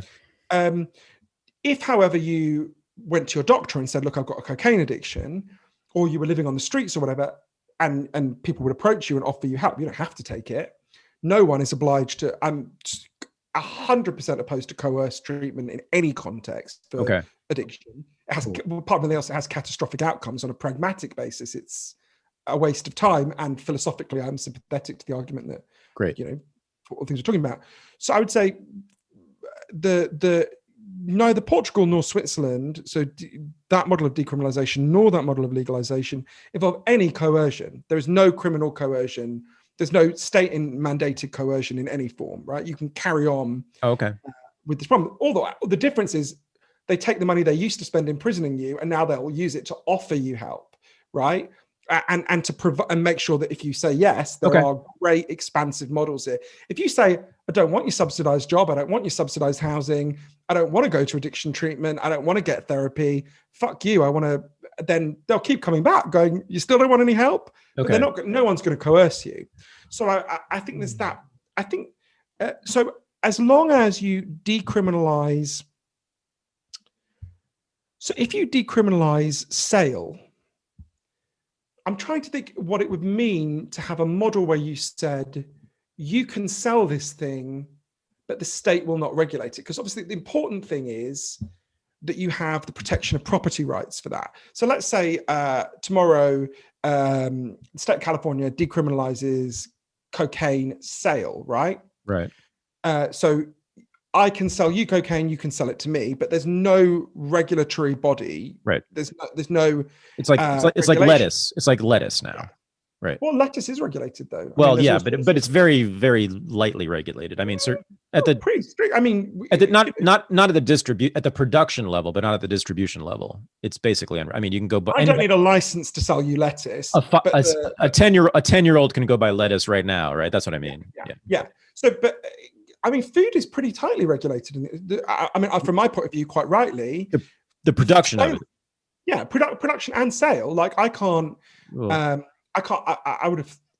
So if I run a restaurant, I can't not wash my hands and sell you lettuce covered after I've just wiped my ass or something, right? Sure. Yeah. Right. I mean, it's an unpleasant image for which I apologize, but you get my point. But yeah, so if it was basically, as long as the seller has recourse to the law to protect their property rights, then you stop the war for drugs, right?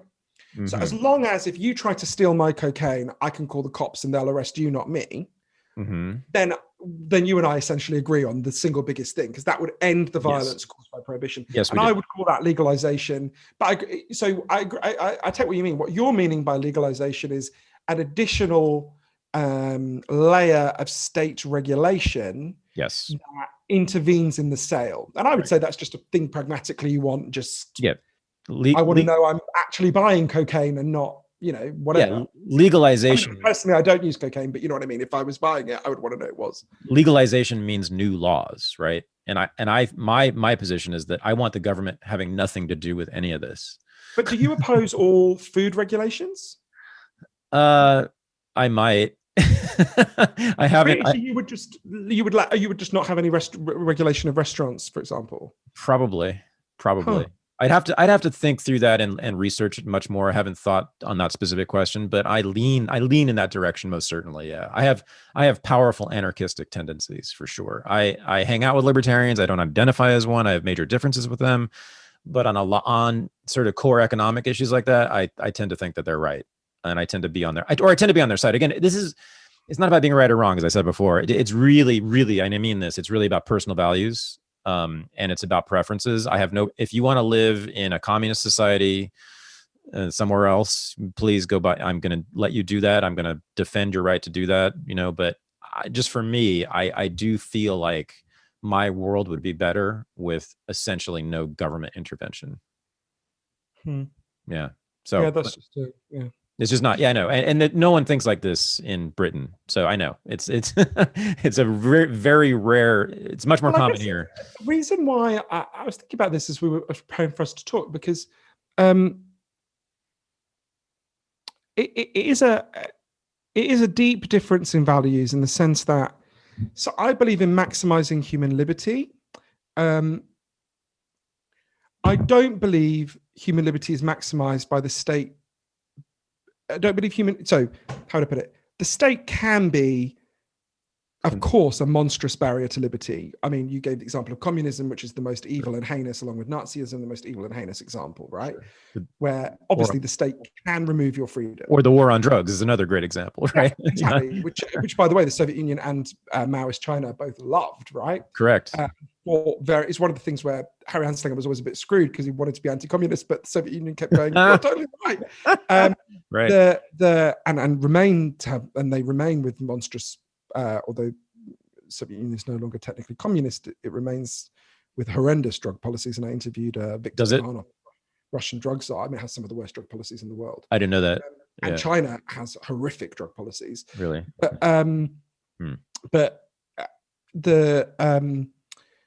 what was I saying? I've forgotten.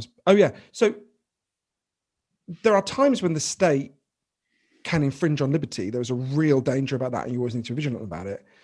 There are also times when the state can profoundly enhance human liberty. I think about, for example, I'm British.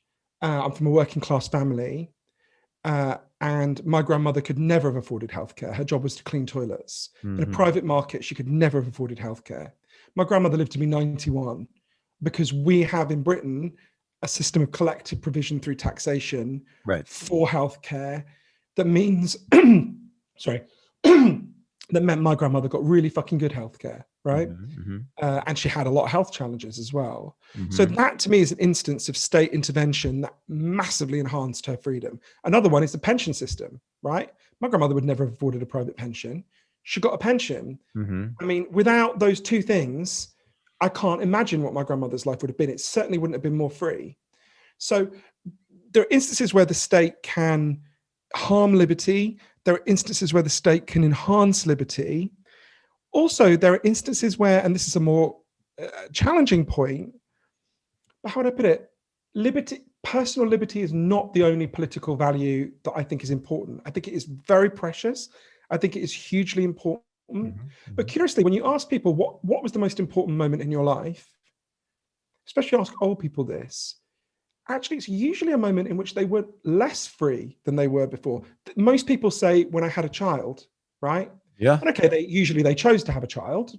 Sometimes they were, but usually they chose. Once you've had a child, you are much less free than you were before, right? And yet, that is not an experience of, oh my God. I mean, it's very revealing that in Ayn Rand's novels, no one has children who aren't adults. Yeah. Because actually that extreme model of Yeah. her vision of libertarianism, which I don't think is an enhancement of liberty, Right. I think it doesn't even reach its own goal of maximizing liberty. I think people would be profoundly unfree in an Ayn Randian world. But so I would say, yeah. So I guess there's several things there, isn't there? This is good. I don't believe that state inaction always enhances liberty. In fact, sometimes state action enhances liberty. And I also believe there are values. I believe in a pluralism of values, like Isaiah Berlin, the philosopher, talks about. And liberty is absolutely important. I cherish my own liberty. I'm a free speech absolutist. There's all sorts of things that I believe in. I want to maximize people's liberty to use drugs if they want to use them, for example. But I don't think liberty is the sole value that matters. Order is quite an important value. And actually, I don't even think it's incompatible. There's no freedom in a disordered society, right? I've been to the Congo at the height of the war. People were not free in the absence of state authority. They were at the mercy of whatever fucker wanted to pick up a gun, right? So I think I know that's too cheap and easy an example, but because that's a war zone. But you know what I mean. It was governments creating the war. So it was the surrounding countries. That's a very good point. But also you needed the restoration of state authority in order to have minimal order in that society. Or you could have just ended the wars by the governments, and then people would have lived much better. Is the argument? They would still have lived better. Yeah, I mean, look, one of my absolute heroes is Noam Chomsky, who shows he's an anarchist and shares your view. Although it has a nuanced, as I think you do, a nuanced take on this. He is not an anarchist. This is a lengthy debate I've had with many people. He is not. Identifies as an anarchist. He is so not an anarchist. I know he identifies as one, but anyway, it's okay. So there's a line that Chomsky uses that I think is really important for understanding his anarchism. And it was taught to him by some Colombian, when he went to Colombia in the 80s, I think. They said, so there were a group of Colombian anarchists who were asked, why are you in favor of more state programs if you're anarchists? Why are you in favor of like redistribution of wealth or whatever? Right. And they said, sometimes you need to expand the floor of the cage so you can dismantle the walls of the cage, which is an analogy I really like. You know, if you just disbanded the state in the United States today, right? With Peter Thiel having a private army and, you know, people on a housing project in Oakland having nothing, right? It's partly why the defund the police people are so crazy, because I think it's a misguided, abolish the police is a very misguided. Defund the police can mean all sorts of things, some of which can be sensible, like actually what Portugal did. But why the police abolitionists, I think, are so misguided, because what will happen is rich people will employ private armies. They'll be fine, right? It's poor people whose lives would be it'd be like the purge if we actually abolish the police. Why do you think so? I mean, and this is actually quite relevant to your work, right? So, you know, the drug war is what has brought the most cops into the ghettos, right? I mean, that's one of the, probably it's the main reason for all the police brutality, the police killings, and certainly mass incarceration is the drug war. That's the main driver of all that stuff. It's put police into those neighborhoods at unprecedented numbers. Prior to the 1960s, there were literally no cops in Harlem. I mean, people would walk around and never see a cop, right? And now they're everywhere and that's mostly because of the drug war. That's interesting, because sometimes one thing that really helped me to see that, the point I think you're articulating, although correct me if I'm wrong, it was hard for me to see that in the US because it's too close. It's a society I'm too familiar with. Actually, I had a real epiphany about this when I went to Brazil. So Brazil has just a staggeringly vicious drug war. I mean, like off the scale. Yeah. I spent a lot of time in a place in Rio called Complex de Alemão, which is a favela, so kind of ghetto of sorts, where people live incredibly densely packed in, and the scale of the violence against people is staggering. Helicopters swoop down and just fire into. Right. There are tanks that just roll through, which literally have the official logo is a skull and crossbones, right? And you're like, whoa. I think that one of the slogans was called Operation Punish and Suffer. So really, it's not subtle, right? Yeah. I remember having a real epiphany about this because it's monstrous. It's just so obviously unequal in that, you know, Complex de Alamau is a half-hour drive, if that, from Copacabana Beach. Right. People right. can sit and smoke joints on Copacabana Beach and know what, if they sent a tank down Copacabana Beach, it would be the leading fucking news story in the world that day. Right. And yet half an hour away, they terrorized the people of Complex de Alamau. But there was a moment where one of the people I met there said to me, I thought it was so interesting. I'm trying to remember her name. Mare. It's going to come to me, but she said to me, what you have to understand about the drug war is the Brazilian state wages war on the poor, right? That's very clear. I mean, it's like a kind of left-wing caricature, right? Then, you know, it's as clear as could be. She said, but the drug war is the only pretext for that war that poor people themselves would consent to and support. Right. And I thought that was and you think about, you mentioned Harlem, think about Charlie Rangel, who was the congressman for Harlem for a long time. They called for it. The drug warrior. Black leaders, the Congressional Black Caucus, ministers in Harlem. They were Michael Javon Fortner's book. I don't know if you know about this, but it was black leadership. It was black self-appointed black leaders, right, who were the main drug warriors who called for more cops in those neighborhoods. This is another thing that a lot of people on the left refuse to acknowledge, but it's plain as day. We know this is a fact. The CDC, and also the CDC, the congressional, CBC, the Congressional Black Caucus, they supported the goddamn Joe Biden crime bill of 1994. I mean, the most monstrous bill in this regard, you know, in my lifetime. That was the Congressional Black Caucus, black leaders, almost all supported that damn thing. And it was totally. And you know, it's at the height of, if you think about who was the single most harmful president when it comes to the drug war? Clinton. Since the war. But hands down, Bill Clinton. Easy. Right? Hands down. At the same moment that he is being lauded as the first black president by Maya Angelou, he is condemning, I mean, there are still enormous numbers of black people who are in prison because of the laws he passed. Joe Biden, yes. Yeah, him and Joe Biden, exactly. Yeah. And so the drug war has been absolutely consistently a bipartisan atrocity, and some of the sharpest tips of the spear have come from Democrats in addition to Republicans. I mean, Reagan, I mean, it would be Clinton, Reagan, Nixon would be the not to mention Harry Anslinger was a progressive, right? And he was a Roosevelt, wasn't he appointed by he was a McCarthyite. He wasn't. No, but he started, but wasn't he appointed by Roosevelt though? No, he's appointed before Roosevelt. He's prior to Roosevelt. Yeah. But he really got going. The drug war really got going in the 30s under Roosevelt, though, didn't it? In the 30s. Well, with bipartisan support. I mean, look, I'm not a water carrier for the Democrats on anything, but I don't think you could make the case that Harry Anslinger was progressive. He was an aggressive right winger who supported Joseph McCarthy, and no, he was not. But you're right. There were certainly lots of progressives. So the progressives were anti-communist too, though. Got to remember that. Like the liberals, yeah, but they weren't. They were. I mean, he was a McCarthyite. He was. You know, okay. He was personally friends with Senator McCarthy. He was saying things that like Truman was secretly a communist. I don't think it was a. But the 1906 or 08, the Food and Drug Act, the first one, right? That was really the beginning of the war on drugs. That was the first law. No, you're absolutely right. There was if you were progressives were as supportive of the drug war until about they formed it. Years ago as they founded it. Yeah, they were at the heart of founding it. They were one of the curious things about the drug war is that it's never fallen on a left-right axis, being in favor of it or being against it. So at the start, you've got this curious coalition of kind of evangelical Christians who we would sort of think of as associated with the right now, although it was more ambiguous then. Right. You had, a whole array of interests. You, as you say, you had progressive reformers. You had, painfully, you had kind of early feminists who were quite in favor of it. Absolutely. So you had one of the interesting things today about ending the drug war. I sometimes think of it as a bit like. My parents used to travel around and they lived in hotels. My dad was a cook and my mother was a barmaid. Huh.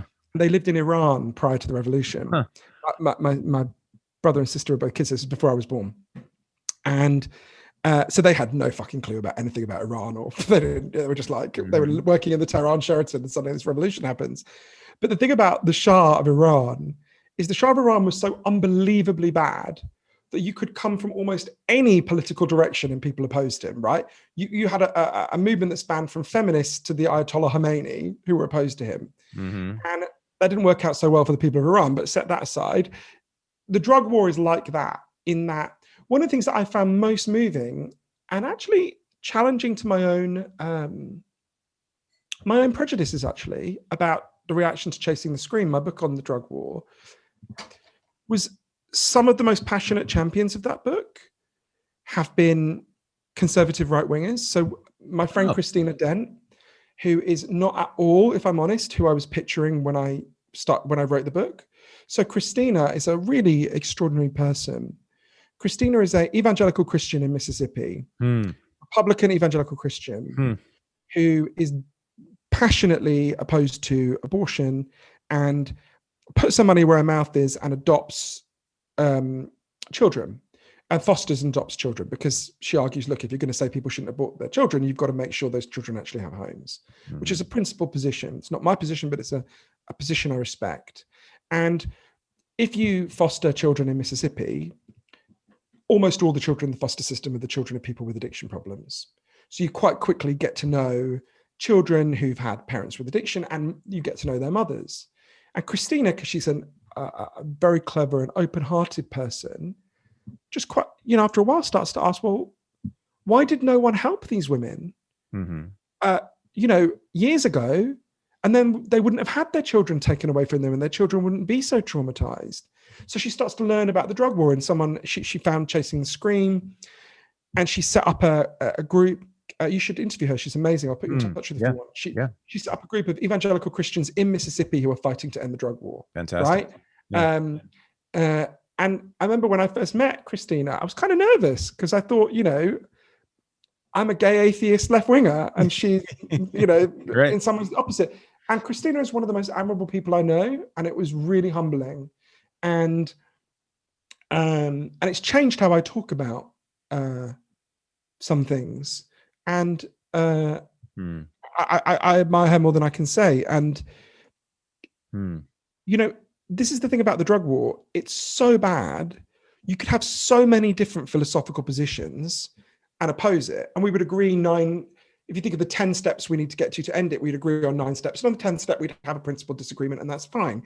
If you are just a small government conservative who believes people are sovereign over their own bodies and it's better if tax is lower, you should want to end the drug war. It literally burns $1 trillion of your money and imprisons people for consensual activity. If you are the most woke social justice warrior, you should be in favor of ending the drug war because it is heinously racist and all the obvious reasons. If you are anyone in between those two forces, if you are an authoritarian right-winger who just cares about reducing violence and restoring order, you should be in favor of ending the drug war. Right. If you are a libertarian, right, a hardcore end the government libertarian, you should, and I could go on, right? Sure. You can come from so many different perspectives and see that this is a shit policy. Well, the good news is that's happening. The coalition is forming. We've basically legalized weed, and in Oakland we legalized mushrooms. You may have not found out about that. Yeah, no, amazing. Partly legalized, it's happening. I think within 10 to 20 years, I think we'll have most drugs legalized in this country. I mean, doesn't it look like that to you? I mean, and maybe in Europe as well. No, I think that's too much. I think no, I don't think that's the case. I would very much like that to be the case. I think it's complicated. I think no political change. One of the few things Martin Luther King said that I don't agree with is where he said, the arc of the universe is long, but it bends towards justice. I don't believe in teleology. I'm not religious. Yeah, I don't think the arc of the universe bends in any fucking direction. Anyway, that's right. What I would say is the arc of the universe is long, and it can be bent towards justice. Sure. And I think in practice, Martin Luther King did in fact believe that. But if there is a concerted movement of people who fight for legalization or decriminalization or whatever iteration of drug reform we want, it may prevail. Okay. If there isn't a concerted movement, it will carry on as it is, because there's if you look at the opinion polling on this, it's really clear. overwhelming majorities of Americans, more than 80%, believe the drug war failed. I'm always curious. There's always about 6 or 7% who say it succeeded. I always want to go, tell me your point of view. But and I often try and find people who believe what's that. What's your evidence for it? Totally. Zero evidence. But so most people think it's failed, but people are very nervous about the alternatives. So you say to them, you think the drug war's failed, do you support decriminalization? A lot of people back away at that point. Yeah. And more with legalization. Right. So what we need to do is have a concerted political movement that demands these things, and B, do a much better job of explaining to people what decriminalization and legalization mean. Because a lot of people have a ludicrous caricature of what they mean, you know. And one thing where I think even hardcore libertarians would agree is it's children should not be using drugs, right? Just like children shouldn't be drinking alcohol. And I think the constituency for giving drugs to children is very small. And one of the arguments, I think one of the strongest arguments for legalization, and one of the ones that worked best in Canada and that Justin Trudeau used a lot, rightly, on the advice of me and various other people, was drug dealers don't check ID, right? That actually, if you want to protect your children from drugs, you should get them out of the hands of armed criminal gangs and into the hands of licensed businesses, because licensed businesses don't ask to check ID and care. If you're operating in an illegal market, you don't give a shit whether you're selling to a 16-year-old or a 60-year-old, right? And I think there's good arguments for protecting children from drugs. Most importantly, developing brains are affected more by chemicals, and I think it's one of the reasons it's scandalous that legally 1 in 10 American boys is being given a stimulant drug in the United States. But that's another debate for another day. But I think that is beyond an outrage. But yeah. So I've forgotten why I said that. I'm sorry. I'm over caffeinated. What were we saying? It's your children. Exactly. It was about legalization and decriminalization. It's about how we're going to change this. And you said it's a concerted political effort that's necessary. Oh, yeah, it's a concerted political effort. You have to use the arguments that are popular and, from my point of view, right. Yeah. And you have to, that's it. You have to deal with the caricatures people have of legalization. So lots of people think if you're in favor of legalization, you would have, heroin flavored candies in this CVS or whatever, and absurd things, right? And there may be some very hardcore libertarians who are in favor of that, but I've never met anyone in the drug reform world who's in favor of just total free for all. There may be some, but I that's not going to prevail. So let's argue, even if that's what you want. Let's argue which I don't. Let's argue in the realms of the possible, not for fantasy politics. And no, I don't think it's inevitable we'll get there. I think there are some encouraging signs. You think about the day Bill Clinton left office, 15% of American citizens supported the legalization of cannabis. Today it's 65%. That's a staggering change in a very short period of time, an extraordinary piece of progress. And also, even more encouraging from my point of view, the states that have legalized see a huge increase in support once people see it in practice. So in Colorado, 55% of people voted for the legalization. Today, I think it's something like 70% of people support keeping it legal. John Hickenlooper, who was the governor at the time, opposed it, now says the legalization has worked well. You see this everywhere where drug reform happens, everywhere. People change their minds once they see it in practice, And one of the reasons I'm quite optimistic about politics generally, and I realized in the last few years I overgeneralized from this experience way too much, but I'm gay, right? And I'm 42 years old. And it blows my mind every day how much things have changed. About a year ago, it must be a bit more than a year ago, before lockdown began in Britain, but I was on a subway in London, and there were these 2 teenage girls who can't have been more than 16, and they were making out, and they were doing it completely unselfconsciously. And I think they thought I was some kind of elderly pervert, because I was like staring at them because I was like so happy. And after a while, they realized I was looking at them, and I said, "Oh no, I'm gay. I'm just happy." Really puzzled, but I just thought this would have been unthinkable when I was that age. I mean, literally, the idea that I would have made out with a boy on a tube carriage in front of strangers. I mean, it was so unthinkable that I literally didn't think it, right? Like, Right. it's not like I suppressed the urge to do it. It would have been unthinkable to me. Yeah. So we've lived through these extraordinary positive changes. We've lived through some very negative changes as well, as people will have noticed. But yeah, but again, the model of that is so important to me. What happened, right? Gay people and many heterosexual people appealed to people who hadn't made up their minds yet, right? Mm-hmm. In a spirit of love and compassion, and not a spirit of rage, cancellation, abuse, but actually in a spirit of love, right? And stressing sameness and stressing the things we share and the values we all hold together, like love and, quality of human experience and sentiments. So to me, that's the model, right? For how we get reform on this. Yeah. Again, it's community, right? That you're calling for, both in response to anxiety and depression and to drug addiction, right? That's your prescription, is community, is the word I use. That's what I hear from you. You call it love. I want to have you talk about that a little bit more. I mean, this is what Justin said. He said, I'm going to treat addicts with love in my rehab centers. Now, I didn't hear like a full explanation of what that meant. I'd like to hear what that, and I'm not sure I've heard it from you either. Like, what does that, I have a sense. And let me also say this. Okay. So we've been doing a lot of arguing about like individualism, what might be construed as individualism versus statism, and, individualism versus collectivism. You're the European, who's got the collectivist values, and I'm the American who's got the individualist.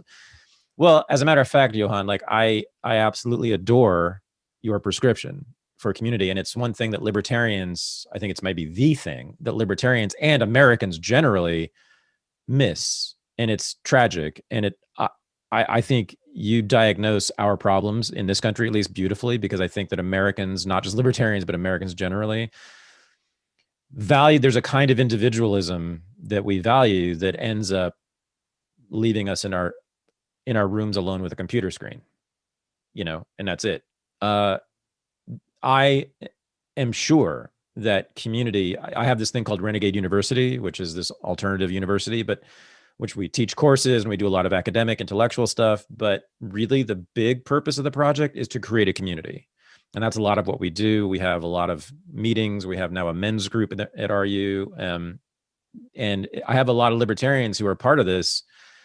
And it's the only place they've ever found where they can talk to each other about feelings, about who they are, about their lives, and they're desperate for it. So I just love that intervention that you make. And I know that it's right. I know that it's right for me. I lived, a lot of my childhood was in isolation. My parents were basically absent, in either physically or emotionally or both, for almost my entire childhood, right? And I've been seeking family, and family didn't work out too well.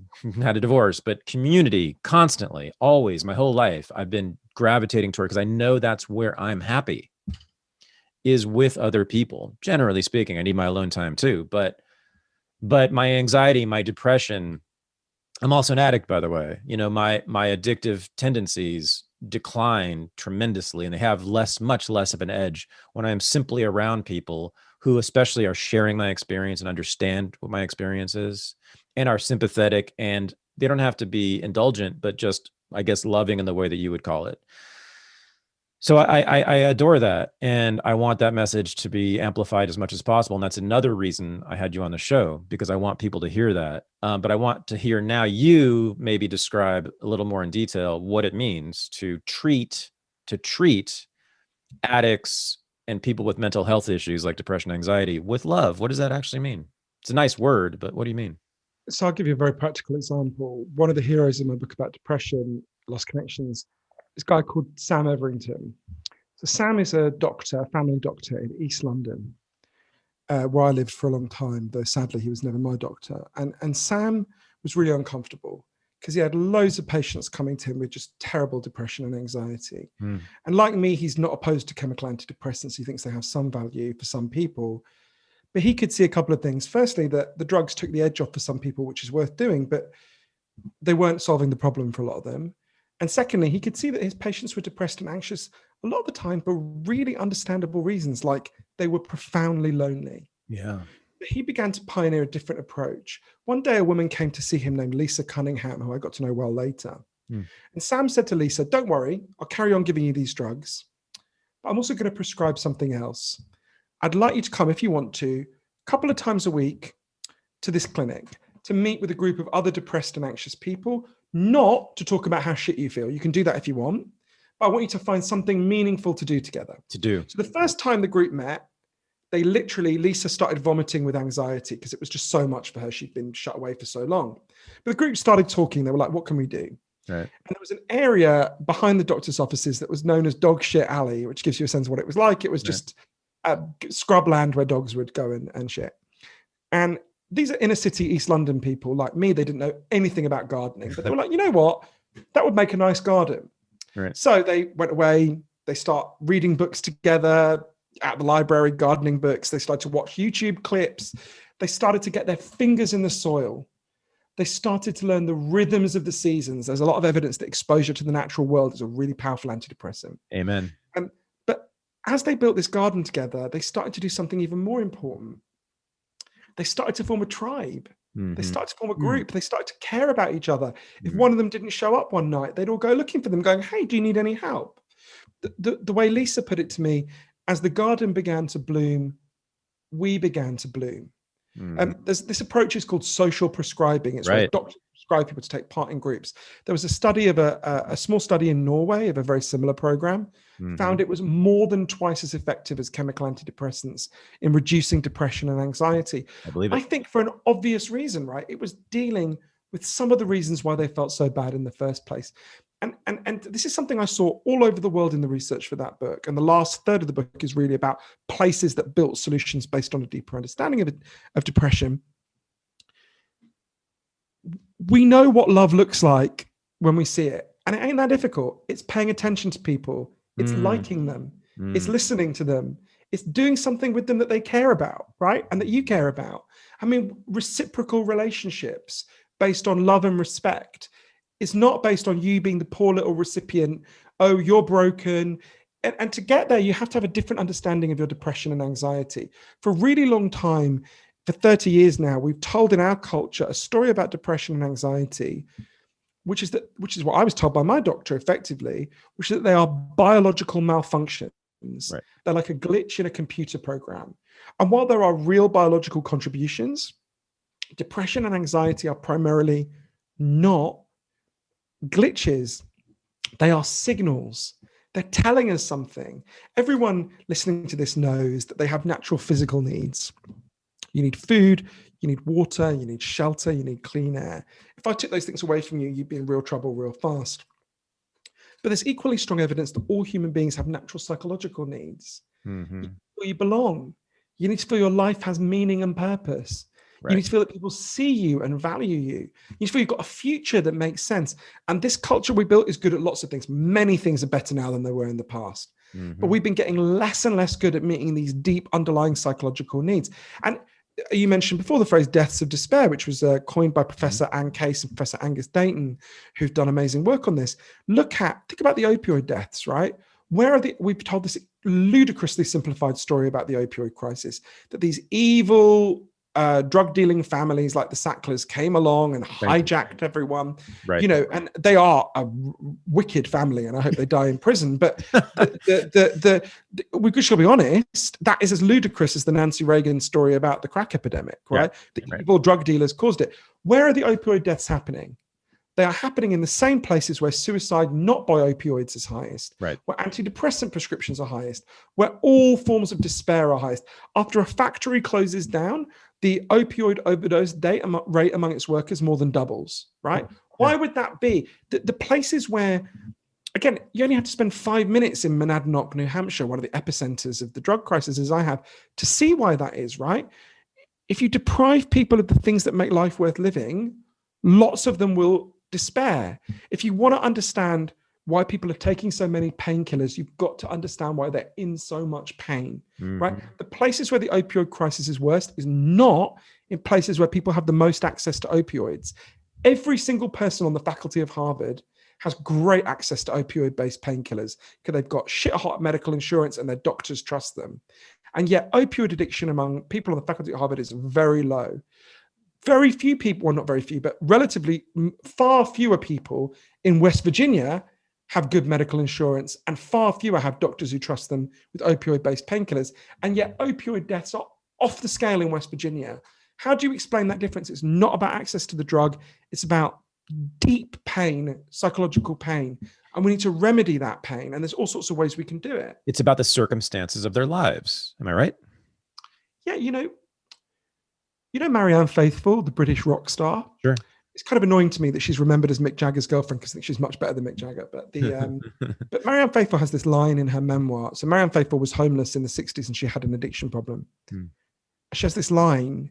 She says, it's a very challenging line, including given my own family's experience. I found it very challenging when I first read it. She said, heroin saved my life because if it wasn't for heroin, at that point, I would have killed myself. Now, Marianne Faithfull is not saying that heroin is a good solution to despair, obviously, right? We've got to understand all addictive behavior is an attempted solution to an underlying problem. If you cannot bear to be present in your life, you will seek out some way of not being present. And that might be gambling in Caesar's Palace. That might be looking at porn obsessively on the internet. It might be cocaine. It might be alcohol, whatever it might be. But the core of addiction, like we were saying before, is about not wanting to be present in your life. And if you strip people of the things that make life meaningful, 40% of American citizens in polling agree with the statement, nobody knows me well. That's amazing. It's a study that asks Americans how many close friends they have who they could call on in a crisis. It's amazing. And when they started doing it years ago, the most common answer was 5. Today, the most common answer, not the average, but the most common answer is none. What is life like when you have nobody to turn to, nobody to share your pain and your joy with, right? That's it. We're a tribal species. We evolved to live in tribes, right? If you isolate a bee from its hive, it loses its shit, right? We are like bees, just like bees evolved to live in a hive, humans evolved to live in a tribe. So we've got to understand these. And my worry about the overly biological stories we tell about these problems. Think about even the language we use. When people are severely anxious, we say they have an anxiety disorder. Not a disorder. If you're really lonely and you've got no money, you're not, it's not a disorder. What would be a disorder is if you didn't feel anxious in that situation, right? So even the language we use profoundly delegitimizes people's distress, right? The single most important thing I learned for Lost Connections was, and the single most important thing I would say to anyone who's depressed and anxious, your pain makes sense. Yes. You're not weak. Yes. You're not crazy. You're not a machine with broken parts. You are a human being with unmet needs. And what you deserve is help to get those deeper needs met. Amen. So what we do, as you describe it, and I agree with your description, is in our society, we biologize it, we medicalize it, the problem, and then we treat it like other biological medical problems. Right? Here's a bottle of Xanax for you, everyone. And, this helps. This helps me. It's helped me a lot. I love Xanax. I adore it. I love drugs. Such a great drug. And this is another thing I want to talk about. I mean, and I talked about a lot of this with Justin. One of the many things that I can't stand about the discourse around drugs is that there's the absolute refusal of basically everyone to discuss how good they feel. Like, you should interview my friend Professor Carl Hart. Have you? I was gonna ask you about. I know Carl. Yeah, I was gonna ask you about Carl Hart. Yeah, I mean Bruce Alexander, Carl Hart, Gabor Mate, the scientists that you've relied on for. Yeah, and I know his new book is about this, right? But it's like, I really recommend it to people that they check it out. Although I have a slight problem with Carl, which is that Carl Hart is an amazing thinker and a wonderful person and a great scientist, but he's literally the most good-looking man I've ever met.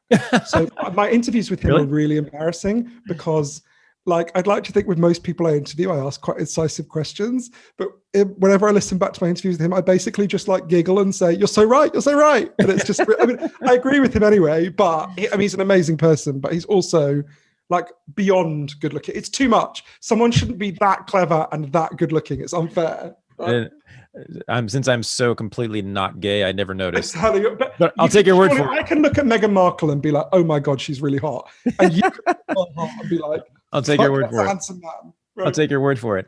So yes, so Xanax when I'm very anxious, and anxiety is my thing. I've been depressed, but mostly I've just been an anxious guy my whole life. So Xanax helps for a few hours, makes me feel great. Thank God. There was a time in my life where this really felt like it saved my life.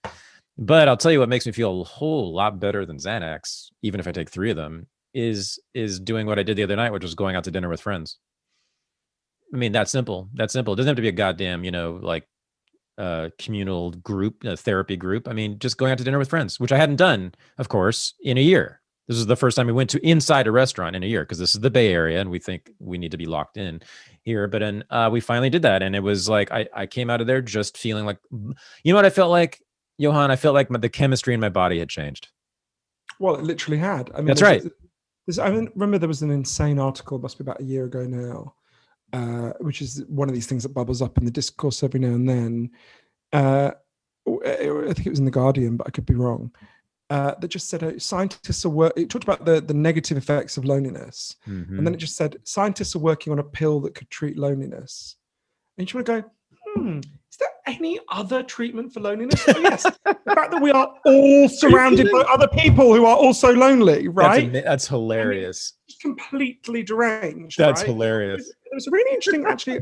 I thought it was really interesting. Professor John Cassiopo, who was the leading expert in the world on loneliness, so I interviewed a lot. He was at the University of Chicago. He sadly, tragically died. He wasn't an old guy, but I remember John saying to me a really interesting thing about loneliness as well, because he said when he'd been studying loneliness since the 70s or maybe the 80s, and he said, if you say to people, if you ask them to, if you say, do you know what it feels like to be lonely? Everyone says yes, right? Everyone's experienced it in their lives. But if you then look for a tighter definition, at first, for several years, it was actually quite difficult because instinctively we think loneliness is being alone. But actually what John discovered when he did this research is actually your sensation of loneliness does not correlate very well with just measuring how many people you talk to. Mm-hmm. And actually, at first that seemed weird to me, but then he said, well, imagine the first time you ever go to a new city and you don't know anyone. Like a few years ago, I went to Rome. I'd never been to Rome before. Right. I don't know anyone in Rome. Yeah. Or hardly anyone. And I was surrounded by people at every turn, but I felt quite lonely, right? Yeah. He said, the key to loneliness, the key to resolving loneliness is reciprocity. It's where you feel you're giving something and you feel that someone else will give back to you, right? So it's why, for example, if one-way relationships do not resolve loneliness. So if I'm in a hospital bed and I push a button, a nurse will come to me, but I still feel lonely, even though the nurse is there. And that's because there's no reciprocity. I can't help the nurse. If I try to help her, she'll tell me to stop, right? So there's no reciprocity, at least within the bounds of that relationship. That the key is reciprocity. It's why when a relationship breaks down, you suddenly feel very lonely because you've realized actually that reciprocity between you is ruptured, right? You're not giving to each other anymore. Right. I thought that was a really interesting insight about loneliness. I mean, there's so many interesting things that John discovered about that, but I think you're right that what happens is the biological story, which again, I stress, has some truth in it. And there are some maybe. Don't you want to say there is some truth? So the biological truth we know is that your genes can make you more sensitive to these problems, though they don't write your destiny. Just like some people, I find it very easy to put on weight. Some people who I fucking hate find it really hard to put on weight. That's just a natural genetic variation. Actually, in other contexts, it would be a healthy. I mean, if there was a famine, I would last longer than they would. So. It's a biological disadvantage trade-off. If you want to be a model, it's a biological advantage if you want to survive a famine, right? So there's clearly some, and I can go into how we know this, but there's some biological variation in people's sensitivity to things like anxiety and despair, right? Again, not an unhealthy thing for a species to have. So that's one example of biology. I can talk about others if you want, but what what this biological narrative has done is it has crowded out much more common sense insights that in fact prevailed for all of human history until this. So I'll give you an example of a moment this really became clear to me. I went to interview a South African psychiatrist called Derek Summerfield. And Dr. Summerfield happened to be in Cambodia in 2001 when they first introduced chemical antidepressants for people in Cambodia. I love this story. Yes. And the local doctors, the Cambodians, had never heard of these drugs. So they were like, what are they? And Derek explained. And they said to him, oh, we don't need them. We've already got antidepressants. And he was like, what do you mean? I love it. And he thought they were going to talk about some kind of herbal remedy like, I know, St. John's wort or something. Right. Instead, they told him a story. There was a farmer in their community who worked in the rice fields. And one day he stood on a landmine and he got his leg blown off. So they gave him an artificial leg and he went back. After a while, he went back to work in the rice fields. But apparently it's super painful to work underwater when you've got an artificial limb. And I'm guessing it's pretty traumatic to work in the field where you got fucking blown up. The guy started to cry all day. After a while, he just refused to get out of bed. He developed what we would call classic depression. And this is when the Cambodians said, well, that's when we gave him an antidepressant. And Derek said, what was it?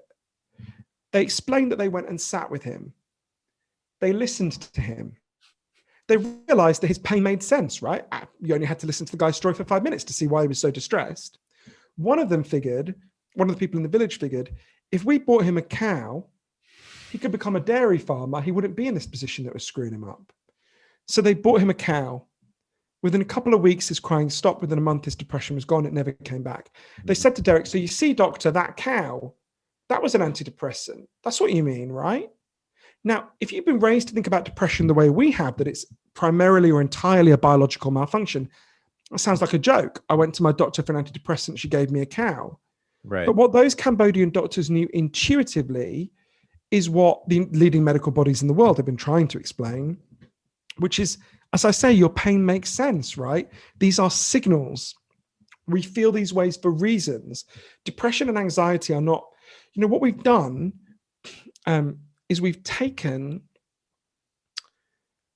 a model of medicine that worked incredibly well in one field. If you think about infectious diseases, right?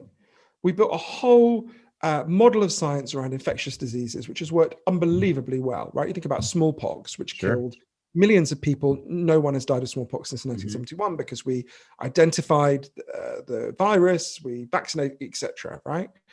What we've done is we've taken that model and we've applied it to human pain and distress, psychological pain and distress. Right. But human psychological pain and distress almost never works that way.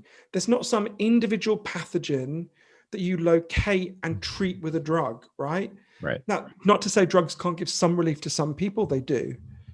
But it's a much more complicated thing. We've taken this model and applied it in a way that really basically doesn't work, or works in ways that are so limited that if we only apply the logic of that system, we miss a lot of what's going on and deny people access to other ways of thinking that can actually lead to solutions. So I think we've got to deeply enrich the way we talk about depression and anxiety. We've got to reconnect with our pain. We've got to understand that our pain is necessary, right? I mean, I had this moment that was a real epiphany for me. It's the story I opened Lost Connections with, but I was it must be 7 years ago, I was in Vietnam. I'm writing a biography of Noam Chomsky, so I was tracking down some people there who Chomsky knew. And I had a really good fixer and translator called Juan. And we were going to various places in Vietnam, but we always came back to Hanoi, and I was staying in Hanoi. And one day I was really tired. We'd been somewhere in the south, and I was walking back to the hotel, and I saw by the side of the road there were these people selling fruit. And I don't believe in haggling. I'm terrible at haggling. So I paid like $5 for an apple or something ridiculous. In Vietnam. I go back to the hotel and I knew, you have to wash the apple carefully in like bottled water because that's, all the traveling etiquette. So I wash it in bottled water and I start eating it. I was so tired and it tasted disgusting. As soon as I ate it, I was like, there's something wrong here. But I was so tired and I couldn't be bothered going out. I ate half of it and then I was like, no, I can't eat this. And I threw it away. Anyway, next day, I'm like violently ill, right? like violently sick. But I basically lived on fried chicken in East London for many years. So it wasn't my first time at the food poisoning rodeo. So I thought, okay, I know what to do. You just have fluids, and recover. Right. So like 3 days pass and I'm still really ill. I'm just lying there in front of CNN. I still associate Anderson Cooper's face with projectile vomiting, which is Good. unfair to Anderson. So do I. But and it gets to like the evening of the third day, and I haven't got that much more time in Vietnam, and I've still got some people I need to interview. So I ring Huang and I say, look, it's fine. I've got some Imodium. We've got to go and interview. So he's like, okay. So we drive really far into the north, and there's this woman he's lined up for me to meet. Now I think she was in her 90s. She was the only woman from her village who, with her children, survived the Vietnam War. The only one, right? So I'm there to interview her. And I sit down in her hut. I can picture her so clearly. I sit down in her hut on the floor. And I'm listening to her. And as she was speaking, I've never had a sensation like this before or since. The room starts just spinning around me. And I feel, and then I've got this on tape as well. I just explode. Like I'm like a bomb of like vomit and shit, right? Oh. And she and I'm like just retching on the floor for like 10 minutes. I was just like, I felt absolutely terrible. And this woman says through Huang, she doesn't speak English, she says, he's really ill, you've got to take him to the hospital. And I said to Huang, no, we'll just drive back to Hanoi. It was like 6 hours. I know what food poisoning is, just drive me back to Hanoi. And he said, Johann, this is the only woman who survived the Vietnam War in this village. I'm going to follow her health advice over yours. I'm taking you to the hospital. We go to this hospital where I think I was the only European who'd ever been there. And he like completely lies and goes, this person is a really important European. It will disgrace Vietnam if he dies. So I'm sort of rushed in. And anyway, they're sort of jabbing me and doing all this stuff. And basically what had happened is I'm lying there and this doctor, I felt more nauseous than I have ever felt in my entire life. Like it was just this extreme nausea. And I kept saying to the doctors, one of whom spoke English, give me something for the nausea. And the doctor said to me, you need your nausea. It will tell us what's wrong with you. Wow. And I remember even there thinking, oh, that's really interesting. And thinking, oh, if I survive this, I'll reflect on that. And anyway, and then I remember having this really pretentious thought. I was lying there, and I thought, God, I'm going to die. And then I thought, I've been killed by a poisoned apple. I'm like Snow White. I'm like Eve. I'm like Alan Turing. And then I was like, you're about to die, and your last thought is that you're a pretentious cunt. Right? Anyway, so I'm lying there. Anyway, it turned out what happened is, because I hadn't retained any fluids, because I'd been vomiting for 3 days and diarrhea for 3 days, so apologies for putting this image in people's heads, I had retained no water, so my kidneys had stopped working. It was like I'd been in the desert for 3 days. Wow. Anyway, they put me on a drip and, and then obviously they sort me out. But when I went to leave the hospital much later, I said to the doctor, what would have happened if we'd just driven back to Hanoi? And he said, you would have died in the car. You would have died. And I remember thinking so much about what that doctor said to me. You need your nausea, right? Mm-hmm. If I had had a drug that had suppressed my nausea, I would have taken it. And you can buy such drugs. You can buy antiemetics. And I would have died because I would not have heard the signal from my body that something was really wrong. Mm-hmm. And that is not to say nausea is a good feeling. Nausea is fucking horrendous, right? But it is a necessary feeling. And in a similar way, psychological pain is agony, it's horrible, but it is a necessary signal, both at the level of the individual and at the level of the society, right? Right. But what we've done is we've pathologized individual distress and collective distress. And we've actually pathologized it in a particularly cruel way where we've acted as if the way out of stigma is to say to people, oh, it's just a biological problem, right? Right. We've acted like... Now, actually, there's lots of evidence that doesn't reduce stigma. Telling people something's a biological problem doesn't reduce stigma. We can talk about that if you want. Just think about the fact no one ever doubted that AIDS was a biological phenomenon. Yeah, right. Leprosy was a biological phenomenon. You might have noticed there was quite a lot of stigma about leprosy and AIDS, right? Telling people something's biological doesn't reduce stigma. But and there's lots of scientific evidence for that we can talk about if you want. But we need to hear these signals. They are telling us something. We need to stop insulting the signal by saying it's a sign of craziness or weakness or purely a biological malfunction, and start respecting the signals because they're really important. I hear you. This is the question I've been wanting to ask you for a while now. Why do you think our society, Western society, has in fact biologized and medicalized all these things: depression, anxiety, and drug addiction? Why did that happen? I agree with you. You talk about this. I think he's a professor, Tim Kasser. He's at, I think, Knox College, right? Yeah, and he talks about how we live in a machine that, what is it, that makes designed to get us to neglect what's important about life. Yeah. designed to get us to neglect what is important in life. Okay, let's stipulate that that's true, that that's what's going on. I think that's basically right. That's how I see it. Okay. Why though? I haven't heard you read, and this is the hardest question, so I don't blame you, but So there's a crude answer and then there's a deeper answer. great. So the crude answer is, the very crude answer, and this would be way too crude, is big pharma, which is, think about social prescribing. What I was talking about, Lisa Cunningham goes gardening, twice as effective as chemical antidepressants. Love it. No one profits from that, right? Maybe the gardening center, she buys a few plants, but there is no industry profits from that. Okay. Big pharma, there's a $10 billion industry in the United States alone in selling people chemical antidepressants. Mm-hmm. So that doesn't explain everything, but it doesn't explain nothing, right? Mm-hmm. And if you look at the funding of science, there's a guy, you should talk to him, Eric Sterling. I'm trying to remember exactly how Eric put it, because it's a good few years since I interviewed him. So Eric Sterling is a fascinating guy. He's the lawyer who wrote the drug laws for the United States between, I think, 1979 and 1989. So obviously, where you've got the Senate or congressional subcommittee, I forget which one he was on. Wow. The senators or congressmen say what they want the law to say, but of course they don't have the technical expertise to draft the law. So then there are lawyers whose job is to draft it, right? Wow. And so he literally wrote the drug laws. He's now very outspoken about the harm that did. Fantastic. And a really principled guy. But Eric, I remember saying to Eric, so if you look at NIDA, the National Institute of Drug Abuse, who do the scientific fund most, I think it's something, Carl Hart talks about this better than me, but there's something like they fund 90% of all the research into the effects of prohibited drugs in the whole world, or some partially fund, at least partially fund. It's some extraordinary figure like that.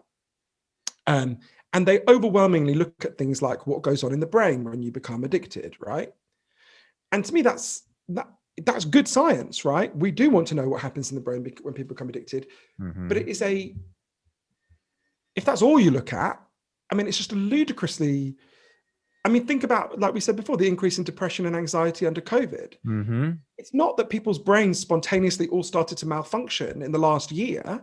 Exactly. We were deprived of our needs and we became more anxious and depressed, right? It's so obvious, it's hardly needs saying, and yet it needs saying. So I remember, anyway, the reason I mentioned Eric in this context is I remember saying to him, I'll be getting this slightly wrong, but the gist of it is right. I remember saying to Eric, think about Nora Volkow, who is the head of NIDA, who's a scientist who's done some good work. I don't want to be unfair in making this point, but she's the great granddaughter of Leon Trotsky. And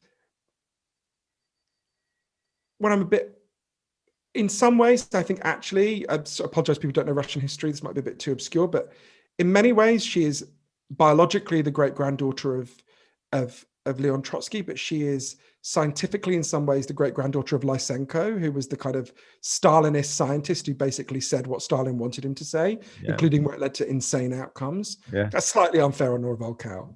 And I shouldn't use her great grandfather against it, because none of us choose our ancestors. But I remember saying to Eric, sorry, I'm saying this in a very convoluted way. I remember saying to Eric, Nora Volkow, why is, as far as I can see, 95% of their research looking at things like internal brain mechanisms, and almost none of their research looking at the social causes of depression and anxiety, right? So obviously it's the social things that cause the variance, or mostly cause the variance. And Eric said to me, well, look, imagine a situation where you want to be the head of NIDA and you appear before the congressional committee that appoints you.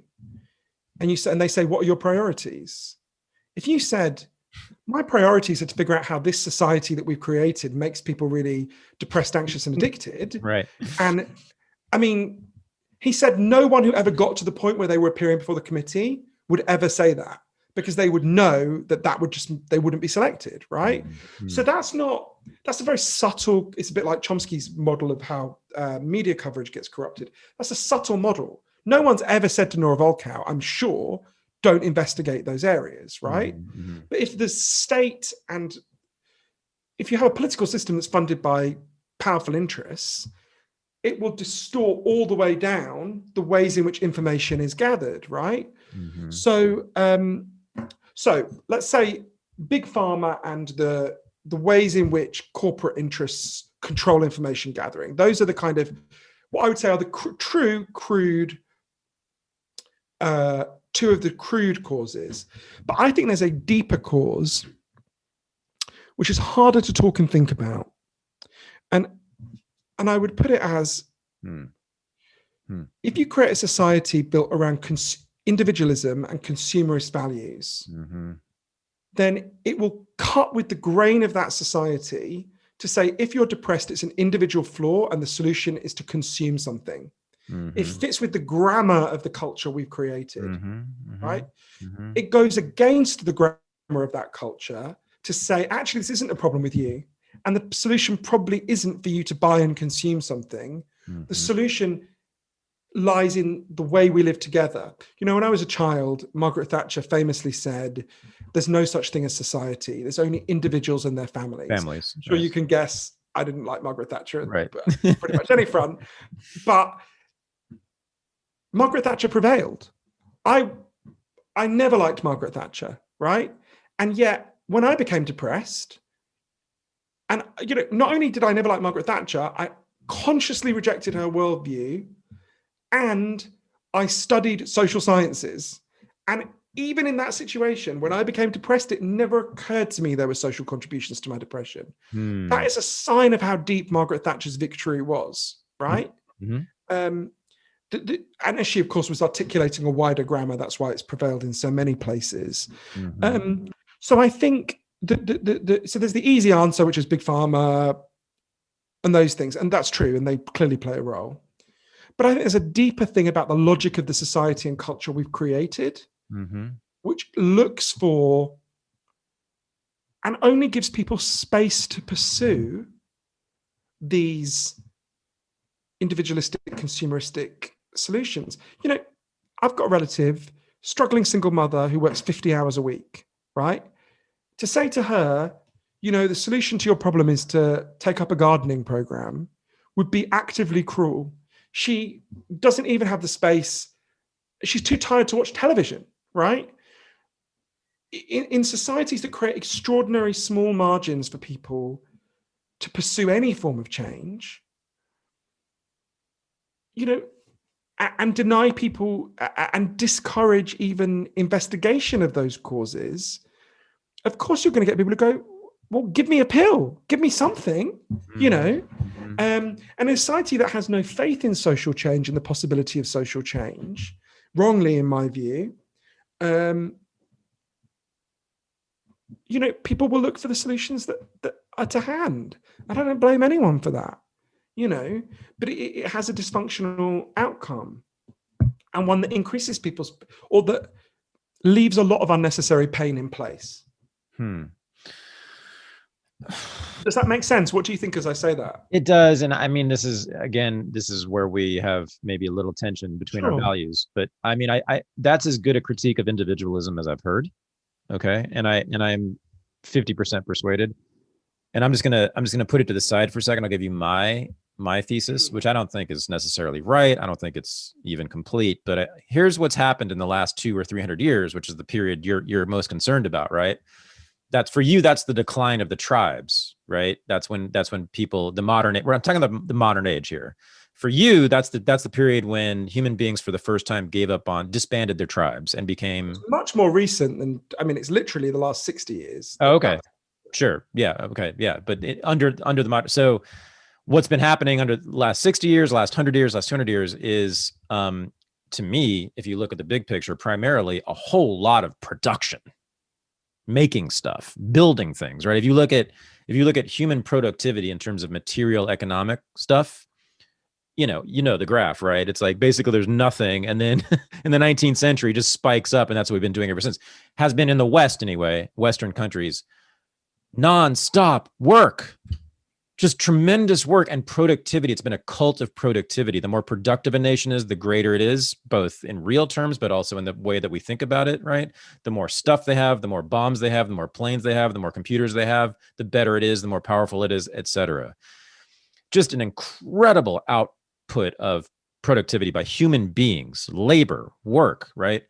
And I know in this country, the Puritan work ethic, which your people, the Scots, invented, thank you very much, and gave it, but we're still the champions of it, I think there's nothing, for me, for my values, there's nothing more evil than the Puritan work ethic, which tells you that you should be working all the time, no matter what you get from it, right?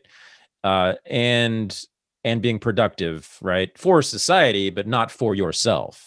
Right. That's the Puritan said, go work, make money, make wealth, but then give it over to the community. It's for the community. If you ever spend $1 to make yourself look pretty or to make yourself feel good in some way, that's bad. Right. It's evil. So, I mean, I think that's the machine that Tim Kasser is describing. It's almost literally a machine, right? The factories, right? Where people, for the first time, were in these giant boxes where there was a clock on the wall, where they didn't even know about clocks or time, and all of a sudden they have to organize their lives according to this ticking thing that never hesitates, never varies. It's this perfectly, perfect machine that never slows down, speeds up. It's always there. I mean, that humanity is losing here. And this is to my libertarian friends, right? They're not liking what I'm saying right now, right? Because this is the advent of industrial capitalism is what I'm talking about. But that's just a part of modernity. It's maybe the biggest part. It's the political economy of modernity is industrial capitalism. But there is an ethos that you're right, you've been talking about, which is that comes from classical liberalism, another Scott invention. Thank you again very much, right? Classical liberalism, which is also a basis of libertarianism, which I don't like, which says, and this is going to be very Johann Hari, John Locke and company and the classical liberals said, we should regulate ourselves, be perfect citizens on our own so that the state won't have to do it. And part of that means being abstemious, right? Working all the time, being godly all the time. But it sure doesn't mean thinking about what you're missing in your life and how to make yourself happier. Happiness is not a part of the equation. They're not interested in happiness. They're interested in productivity. They're interested in the fact that this landmass in North America was inhabited by Indians who didn't make it productive, who didn't plant commercial crops. And they just sat on this beautiful land that could be, well, what it became, right? And they wanted to get Europeans or whoever it would be to come here and work like fucking donkeys for generations and generations to create what we now have. And you have to do it on your own. The nuclear family model is another part of this, right? The nuclear family, which only is a norm in the West and in the modern West for that matter, right? Again, it's about isolation. The idea is you and your wife or you and your husband, it's on your own. You're on your own with your kids. You raise your children. It's your responsibility. You're going to get no help from it. Now, the socialist would say, or the social democrat would say, yes, the government needs to come in and give them health care or child care, et cetera, right? I say, look to the immigrants, look to other countries, look to the Mexican immigrants who come into our country. Look at the Jewish immigrants who used to come in back in the early 20th century. Who did they bring with them? How did they come? They came in giant groups of people, extended families, some of whom just included friends who were close. And those are the people who raised the children, right? So, and I've had people on this show who were raised in families and communities like that, like poor as dirt in the United States, Mexican immigrants with zero legal status, looked down upon, racism, the whole 9 yards, right? Living in a barrio, okay, but had clearly better childhoods than a lot of kids in wealthy upper class suburbs where they are by themselves on their phone all day, right? These kids, and they're just waiting on mom or dad to take care of them because that's all they've got, right? Whereas my friend Gustavo Arellano was raised in a barrio in Anaheim. It was mom, dad, aunts, uncles, grandfather, and then neighbors, and then friends, and then the entire neighborhood knew all the kids, and the kids would just run around. The whole neighborhood, the whole barrio was basically their playground, where they were protected, they were fed, they were taken care of. Everybody looked out for them. Everybody knew them. So again, talk about an antidote to loneliness. Look to those immigrant families for one, right? Look to extended families raising children as a really good way. Like if Justin had been raised in an extended family instead of by two parents who he didn't have a particularly good bond with in a town in Utah, right? If he had it, I think he would have had a very different life. You're right that individualism is especially catastrophic for children. I think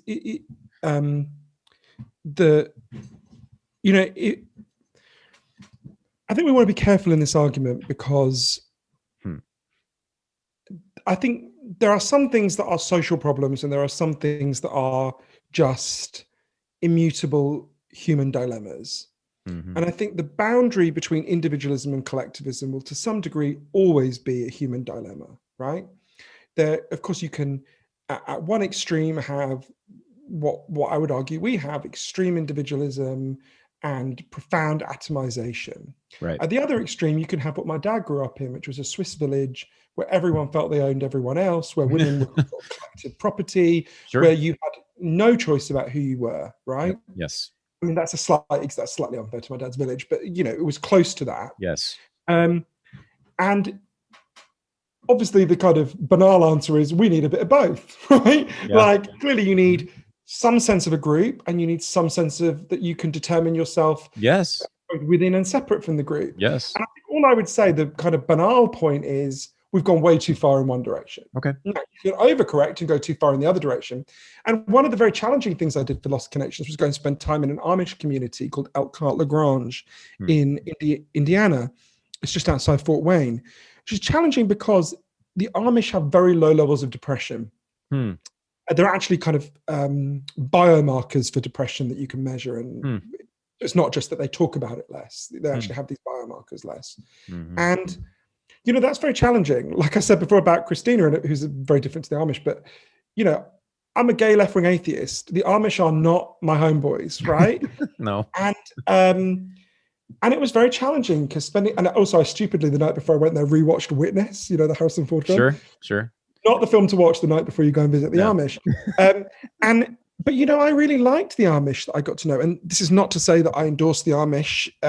Many aspects of Amish life, their treatment of women and gay people is horrendous. But something that's really important about the Amish. There's a reason why the Amish are never classified as a cult by any social scientists who study this, which is the Amish. So people will probably know this, but when you turn 16 and you're Amish, you have to leave. Rumspringa. Go on Rumspringa. Actually, one of the people there said to me he wanted to launch a brand of rum called Rumspringa, which I thought was but and then you get to choose whether you come back, and it's a one-off choice. You either come back or you don't. And they almost always do. No, it's actually about 80% come back and 20% don't. But a big majority, and you would big majority. Yeah. And so they live in our world. And then they come back, right? Yeah. And no cult would ever do this, right? Scientologists don't say, hey, go off for 2 years, make up your own mind. Don't be a Scientologist for 2 years and then come back if you want, right? That's right, yeah. And it was fascinating talking about why did you decide to come back?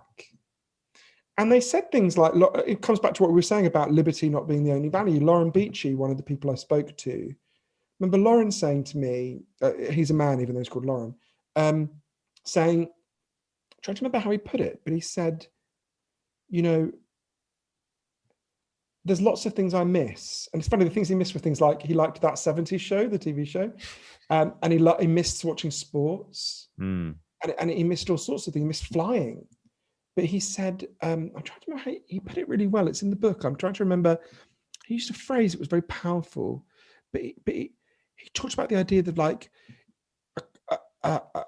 when you're, I can't remember exactly how he put it, but he talked about when you're alone, even the best pleasures are so diminished compared to when you're part of something. And I found it very moving and very challenging because it made me realize, just like I said about Margaret Thatcher, and how much, even though I consciously rejected Margaret Thatcher, I had internalized her values. I am deeply individualistic in the way I think about the world, right? And I would defend a lot of that individualism. I wouldn't recommend that people go and join the Amish, right? Although, of course, I believe in a society where people should be free to do so. I wouldn't recommend any of my friends go and join the Amish, but and the Amish wouldn't have them anyway. But it's one of the other fascinating things about the Amish. They don't proselytize at all. That's right. But, I wouldn't, if you said to me, honestly, 500 years from now, will our society, our culture have survived? Or will the Amish have survived? I put my money on the Amish, right? Like we, and I think there's some evidence that even with all the restrictions in their culture, or maybe challengingly, because of the restrictions in their culture, most of them are happier than we are. And that is deeply challenging. And it's years since I went to that community. I'm still thinking that through. And I still feel uncomfortable as I say it to you, because then I think, oh, that's a stupid thing for a gay person to say, right? Yeah. That's a stupid thing for someone who believes in the equality of women to say. Yeah. And it is a stupid thing to say. And again, it comes to that incommensurability of values. Look, if I'd grown up in an Amish village, I have no doubt I would be arguing for reform of the Amish. I would not be saying, hey, I love this life, right? Right. Although maybe that's a delusion about how much we're determined as individuals, because actually, anyway, that's a different question. But but that in that challenge, so I appreciate there are some people react to what I say about depression. Understandably, it's a very legitimate comeback. Is to go, Jesus, if you're saying it's just a problem with the whole fucking modern world, then we're fucked, right? Because the modern world. Sorry. And because in a way, I don't think it's a critique just of the modern world. I think it is a critique of specific aspects that can be challenged in very practical ways. Again, it's banal and easy to say this, but I would like to keep the good things about modernity. I agree. And move away from the extreme individualism. Yeah, I'm with you. Which is not to, I wouldn't want to retain many aspects of individualism, and I would want a lot more individualism than my father's village afforded anyone. And my father's village really was more like an Amish village than anything like our lives, right? My grandfather, my Swiss grandfather, it's a village called Kandersteg. It's near Bern. I mean, my grandfather, I think he left Switzerland twice in his life. Once to go to Italy, which is like a 3-hour drive away. He said it was scheisse, never went back. And once to come to Britain, where he was meant to come for a week. He came for 2 days and said, get me the fuck out of here. I basically was like, I never want to leave my mountain ever again. But sometimes when I'm going all over the world, I think about my grandfather and I think, Jesus, my life is really, really different to his. But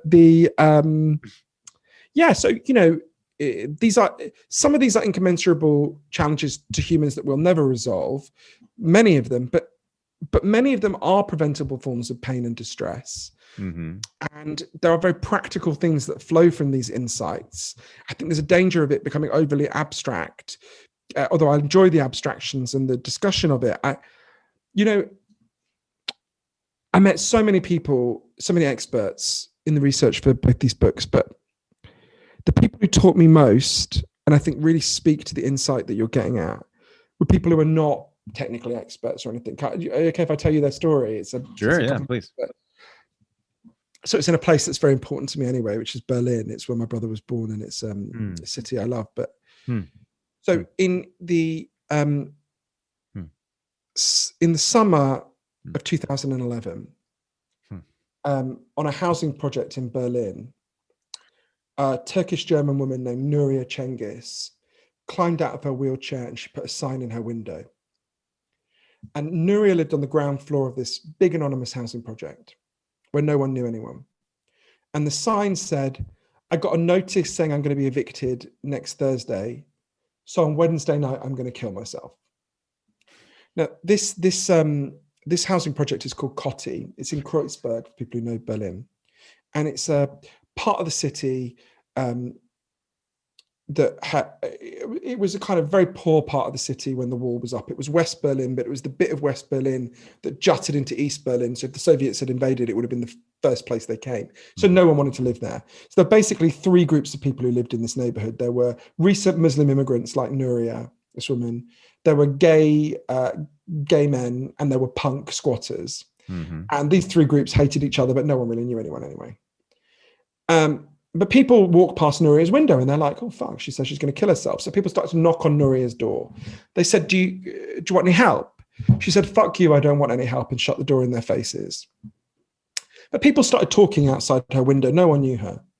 They started talking outside her window, people who hadn't met before.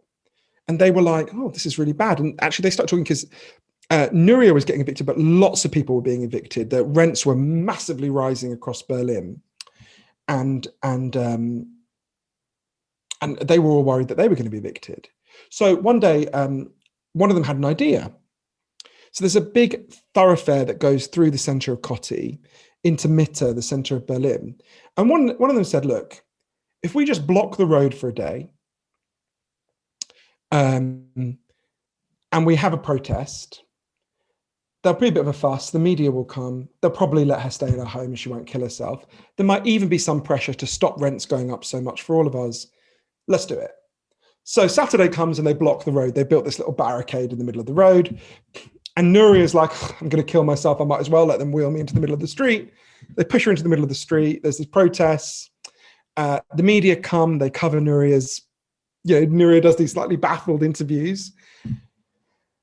And it's a bit of a news story in Berlin that day. And then it gets to the end of the day and the media leave and the police say, okay, you've had your fun, take it down. But the people who lived in Kotti said, well, hang on a minute, you haven't told Nuria she gets to stay. Mm-hmm. Actually, we want a rent freeze for everyone who lives here. We'll take it down when we've got those two guarantees. But of course, they knew the minute they left this little barricade they built, the police would just tear it down. So one of my favorite people there, Tanya Gartner, Tanya is one of the punk squatters. She wears these tiny little mini skirts, even in Berlin winters. Tanya is hardcore. Mm-hmm. Tanya had this idea. She had in her apartment a klaxon, those things that make really loud noises at soccer matches. She went and got it and said, okay, everyone, here's what we're going to do. We're going to draw up a timetable to man this barricade. We're going to man it 24 hours a day until they give in. And if the police come to tear it down, whoever's manning the barricade, let off the klaxon and we'll all come down from our apartments and we'll stop them. So people start signing up to man this barricade. People who had never met and would never have met. Really unlikely pairings. So Tanya, in her tiny little miniskirt, was paired with Nuria, who's a very religious Muslim in a full hijab, right? Wow. And if I remember right, I think they had the Thursday night shift. And the first few nights, Tanya and Nuria sit there. They're like, we have got nothing to talk about. We couldn't be more different. This is so awkward. Mm-hmm. And Tanya taps away on her laptop and they just don't really talk very much. But as the nights go on, Tanya and Nuria started talking and they discovered they had something incredibly powerful in common.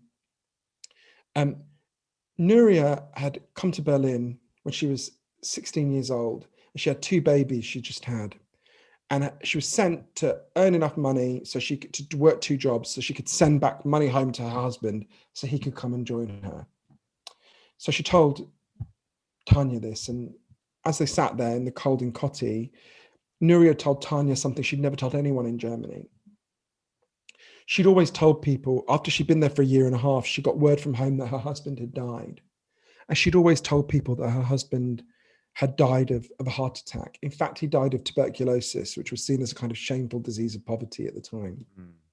That's when Tanya started to tell Nuria something she never talked about. So she had come to Kotti when she was even younger, when she was 15. She got thrown out by her middle-class family because they hated that she was obsessed with punk. Mm-hmm. She made her way to live in one of the squats in Kotti. And a few months later, she got pregnant.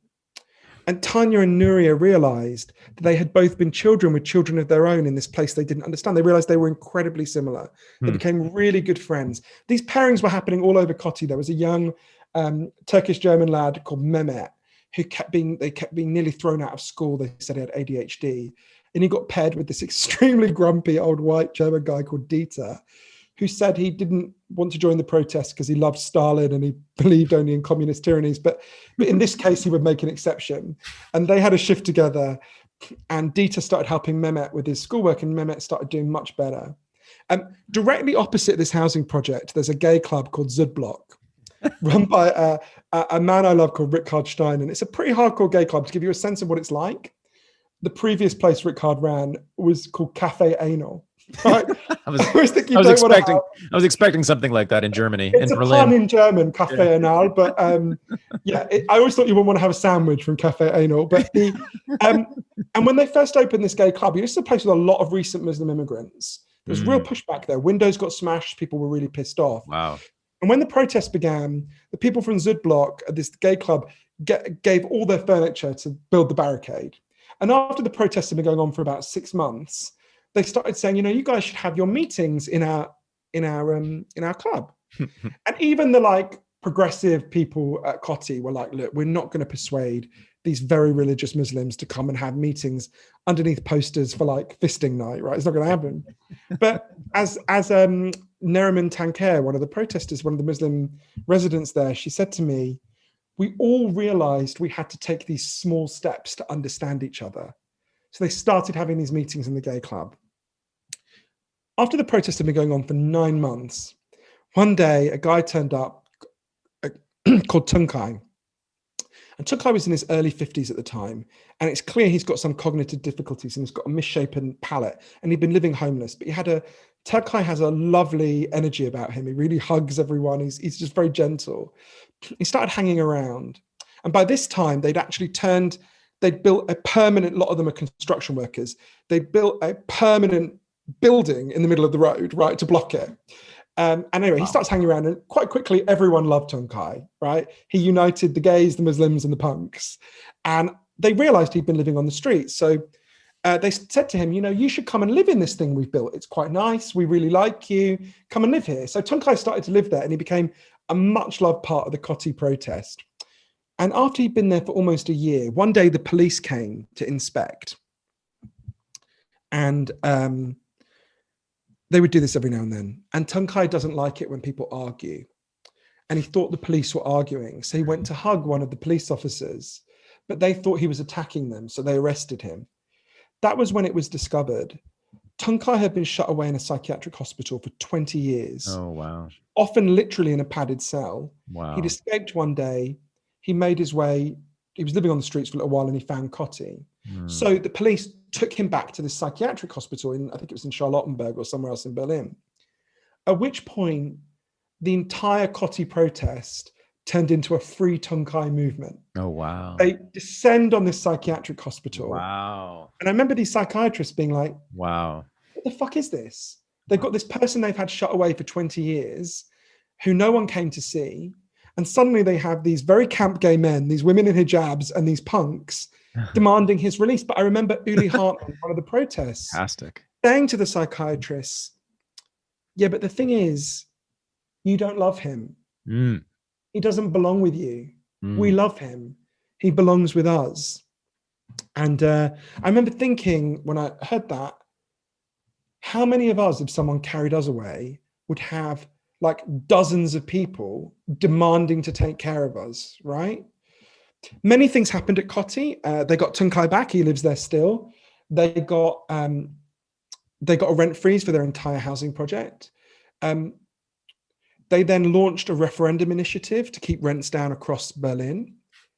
It got the largest number of written signatures in the history of Germany. There's now a rent freeze for the whole city of Berlin. But I remember the last time I saw Nuria, she said to me, the woman who'd started it all, she said to me, look, I'm really glad I got to stay in my neighborhood. That's great. But I gained so much more than that. I was surrounded by these incredible people all along, and I never knew. And to me, it was so important because I'm sure you can tell I love the people at Coty. I love them. Yeah. But in many ways, they are not exceptional. These were random people who listened to each other. And I remember Neriman, one of the other Turkish German women, saying to me one day, she said, I grew up in Turkey, she said. When I grew up in Turkey, I grew up in a village. And I called my whole village home. And then I came to live in the Western world and I learned that here, what you're meant to call home is just your four walls. And if you're lucky, your nuclear family. And then this whole protest began. And I started to call all these people and this whole place my home. And she said to me that she realized in some sense in our culture, we are homeless. You need to feel you belong. And our sense of home is not big enough for that sense of belonging. That's right. Right? Right. And I remember one other time sitting with Tanya outside Zudblock, that gay club, and her saying to me, when you're all alone and you feel like shit, you feel like there's something wrong with you. But what we did is we came out of our corner crying and we started to fight. And we realized we were surrounded by people who felt the same way. And to me, everything important I learned in Coty. You know, every lesson I learned from all the scientists was embodied in Coty. Of course, I learned lots of details and lots of important other things, but to me, you know, think about how distressed those people were. Nuria was about to kill herself. Tunkai was shut away in a padded cell. Mehmet was about to be thrown out of school for having ADHD. You know, these people, they didn't need to be drugged. They didn't need to be told they had a disease. That's it. They needed to be together. That's it. They needed to be seen and valued and loved. And it comes back to a question about what does it look like to give people love? And I just think it looks like Coty. It looks like that gardening program in East London. It looks like Portugal. It's where people are valued and heard and seen. And you know, that's the thing. It comes through particularity. Like, Nuria's really funny. Tunkai is hilarious. You know, Dieter, that grumpy old German guy who loves Stalin in his own way, although it's a terrible thing evil thing to love Stalin, is hilarious, right? Like, I don't believe he would actually love Stalin if Stalin was still alive. You know, it's in the particularity of really seeing people and being glad they're there and needing something back from them, right? Nuria and Tunkai, that was one of the things that was so moving to me about Tunkai. It wasn't that they wanted to get him out so he could be this passive recipient of their care, right? They needed him. He did stuff, right? He was really valuable to them. He made everyone feel better, right? It was like some charity. Oh, poor Tunkai, let's get him back so we can nurse him, right? It was, no, we miss him. He made us feel good, right? And that to me is so important. That I've never met a person who I didn't feel had some contribution to make to the people around them, right? But in our culture, there are so many people who've been cut off from that feeling, from feeling they have anything to give anyone else. And it's not true. It's not true. You know? What you're describing to me is the way a family should be. And it's not surprising to me that gay men, immigrants, and punk rockers were at the center of this movement, because those people have to create their own families, don't they? They have to create their own communities. I never thought of it that way.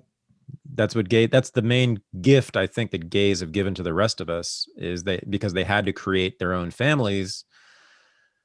They ended up creating much better families than the ones we're born into, because we don't have any choice over who the family we're born into, but they chose their families. And so this idea of the chosen family, you know, which is going to always be superior, right, is, I think, so powerful. But it makes, and same with countercultural people like punk rockers, and same with immigrants too. They come to a foreign land and they have to either bring a family with them or create one when they get here.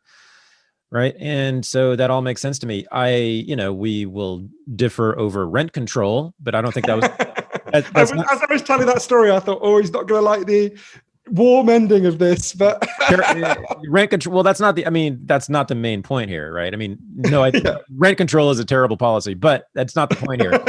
It's not the point here. It's what you're saying. It's the community, but it's deeper than a community. It's really more of a family, but the best kind of family. And yes, I think that what's called mental illness and addiction will have a harder time gaining a foothold or keeping a foothold in a world like that. This is why, you know, for me, a lot of the left's policy prescriptions are terrible, but the ethos, because I come from a Trotskyist family, by the way. I was born into one. I was a socialist for the first 30 years of my life. I mean, I was literally born a Trotskyist. So Trotsky was such a terrible person. He was awful. Oh, he's the worst. Really an evil man, Leon Trotsky. When I finally read fucking Kronstadt massacre. He's the worst. He's the worst. Yeah. Terrible. And it's funny, when I didn't read him until I was in grad school, like my first or second year in grad school, and I actually read The Permanent Revolution, and I called my mother and I said, Mom, this guy is really bad news. But yeah, the Kronstadt Revolution alone, or rebellion. I never understood, because I never had, I grew up in a family where, I mean, my father is authoritarian right. I mean, he loves Donald Trump. Oh, really? And my mother has sort of vague, really? my mother was sort of left-wing, but not in a way that she would articulate. I don't think she would even know what the phrase left-wing meant, but her kind of moral principles are fairly left-wing. But I never, because I grew up in a world where I grew up in a suburb in North London, no one would ever have talked about. I was always had kind of left instincts, but I never got the appeal of Marxism in any way. I find Marx, where he's insightful, it's banal, and most of it is shit. And the idea of the appeal of communism is just complete. I suppose because my parents, who don't have a political consciousness, but had lived in West Berlin and had gone over and seen East Berlin, and I had this sense of like the horror they had felt in East Berlin at how dreadful it was. So the left that you're describing there, that's the left I like. That's the countercultural left. Even though I guess there was a Stalinist involved, overall it was a countercultural left. Like here in the Bay Area in the 1960s and 70s, where I was born and raised, my parents were involved. You know, my parents and their people were like the politicos. They were into policy and economics and the state, blah, blah, blah, Marxism. And then there were the hippies, right? Who were about doing what you're talking about. And the gays too, back then, even in the 60s and 70s, early on, right? They were establishing alternative, nurturing communities of their own that were voluntary and based on what anarchists call mutual aid. That's it. This is very much Chomsky's vision, right? If you think about the Spanish Civil War, the anarchist part of the Spanish Civil War, before the Stalinists and fascists unite to destroy it, or you think about the communities that Chomsky really values, like in Colombia, the peace communities that reject both the FARC and the tyranny of the state. You know, there's a lot of, I think you would agree with Chomsky on a lot of these things if you, the Chomsky's ideal vision is a communities of, well, like the kibbutz that he went to in Israel, lived in 1953. I don't, but that's okay. That's another discussion, Johann. That's okay. Can do Chomsky another day. Hey, listen, we've done around 3 hours. I don't know the exact, but this is amazing. And you're thank you for doing this and for spending so much time with me. It's such fun. I really enjoyed it. Thank you for the work you've done. I think you're a wonderful guy, and I think your work is tremendous. And well, let's go for a drink. I'm going to be in San Francisco if the plague allows in about 6 months. So we'll hang. Let's do it. I'd love that. Ooh, thanks for coming on the show, and I hope to see you soon. Hooray. Totally my pleasure. And if you want intros to those people that we talked about, let me know. I will. And my publishers always tase me if I don't say at the end. Yes, please. If you want to get the audiobook or the book or the things we've talked about, or if you want to hear audio of lots of the interviews with people we've talked about, like people from Coty, for example, you can go to www.johannhari.com, and you can also see where to follow me on social media.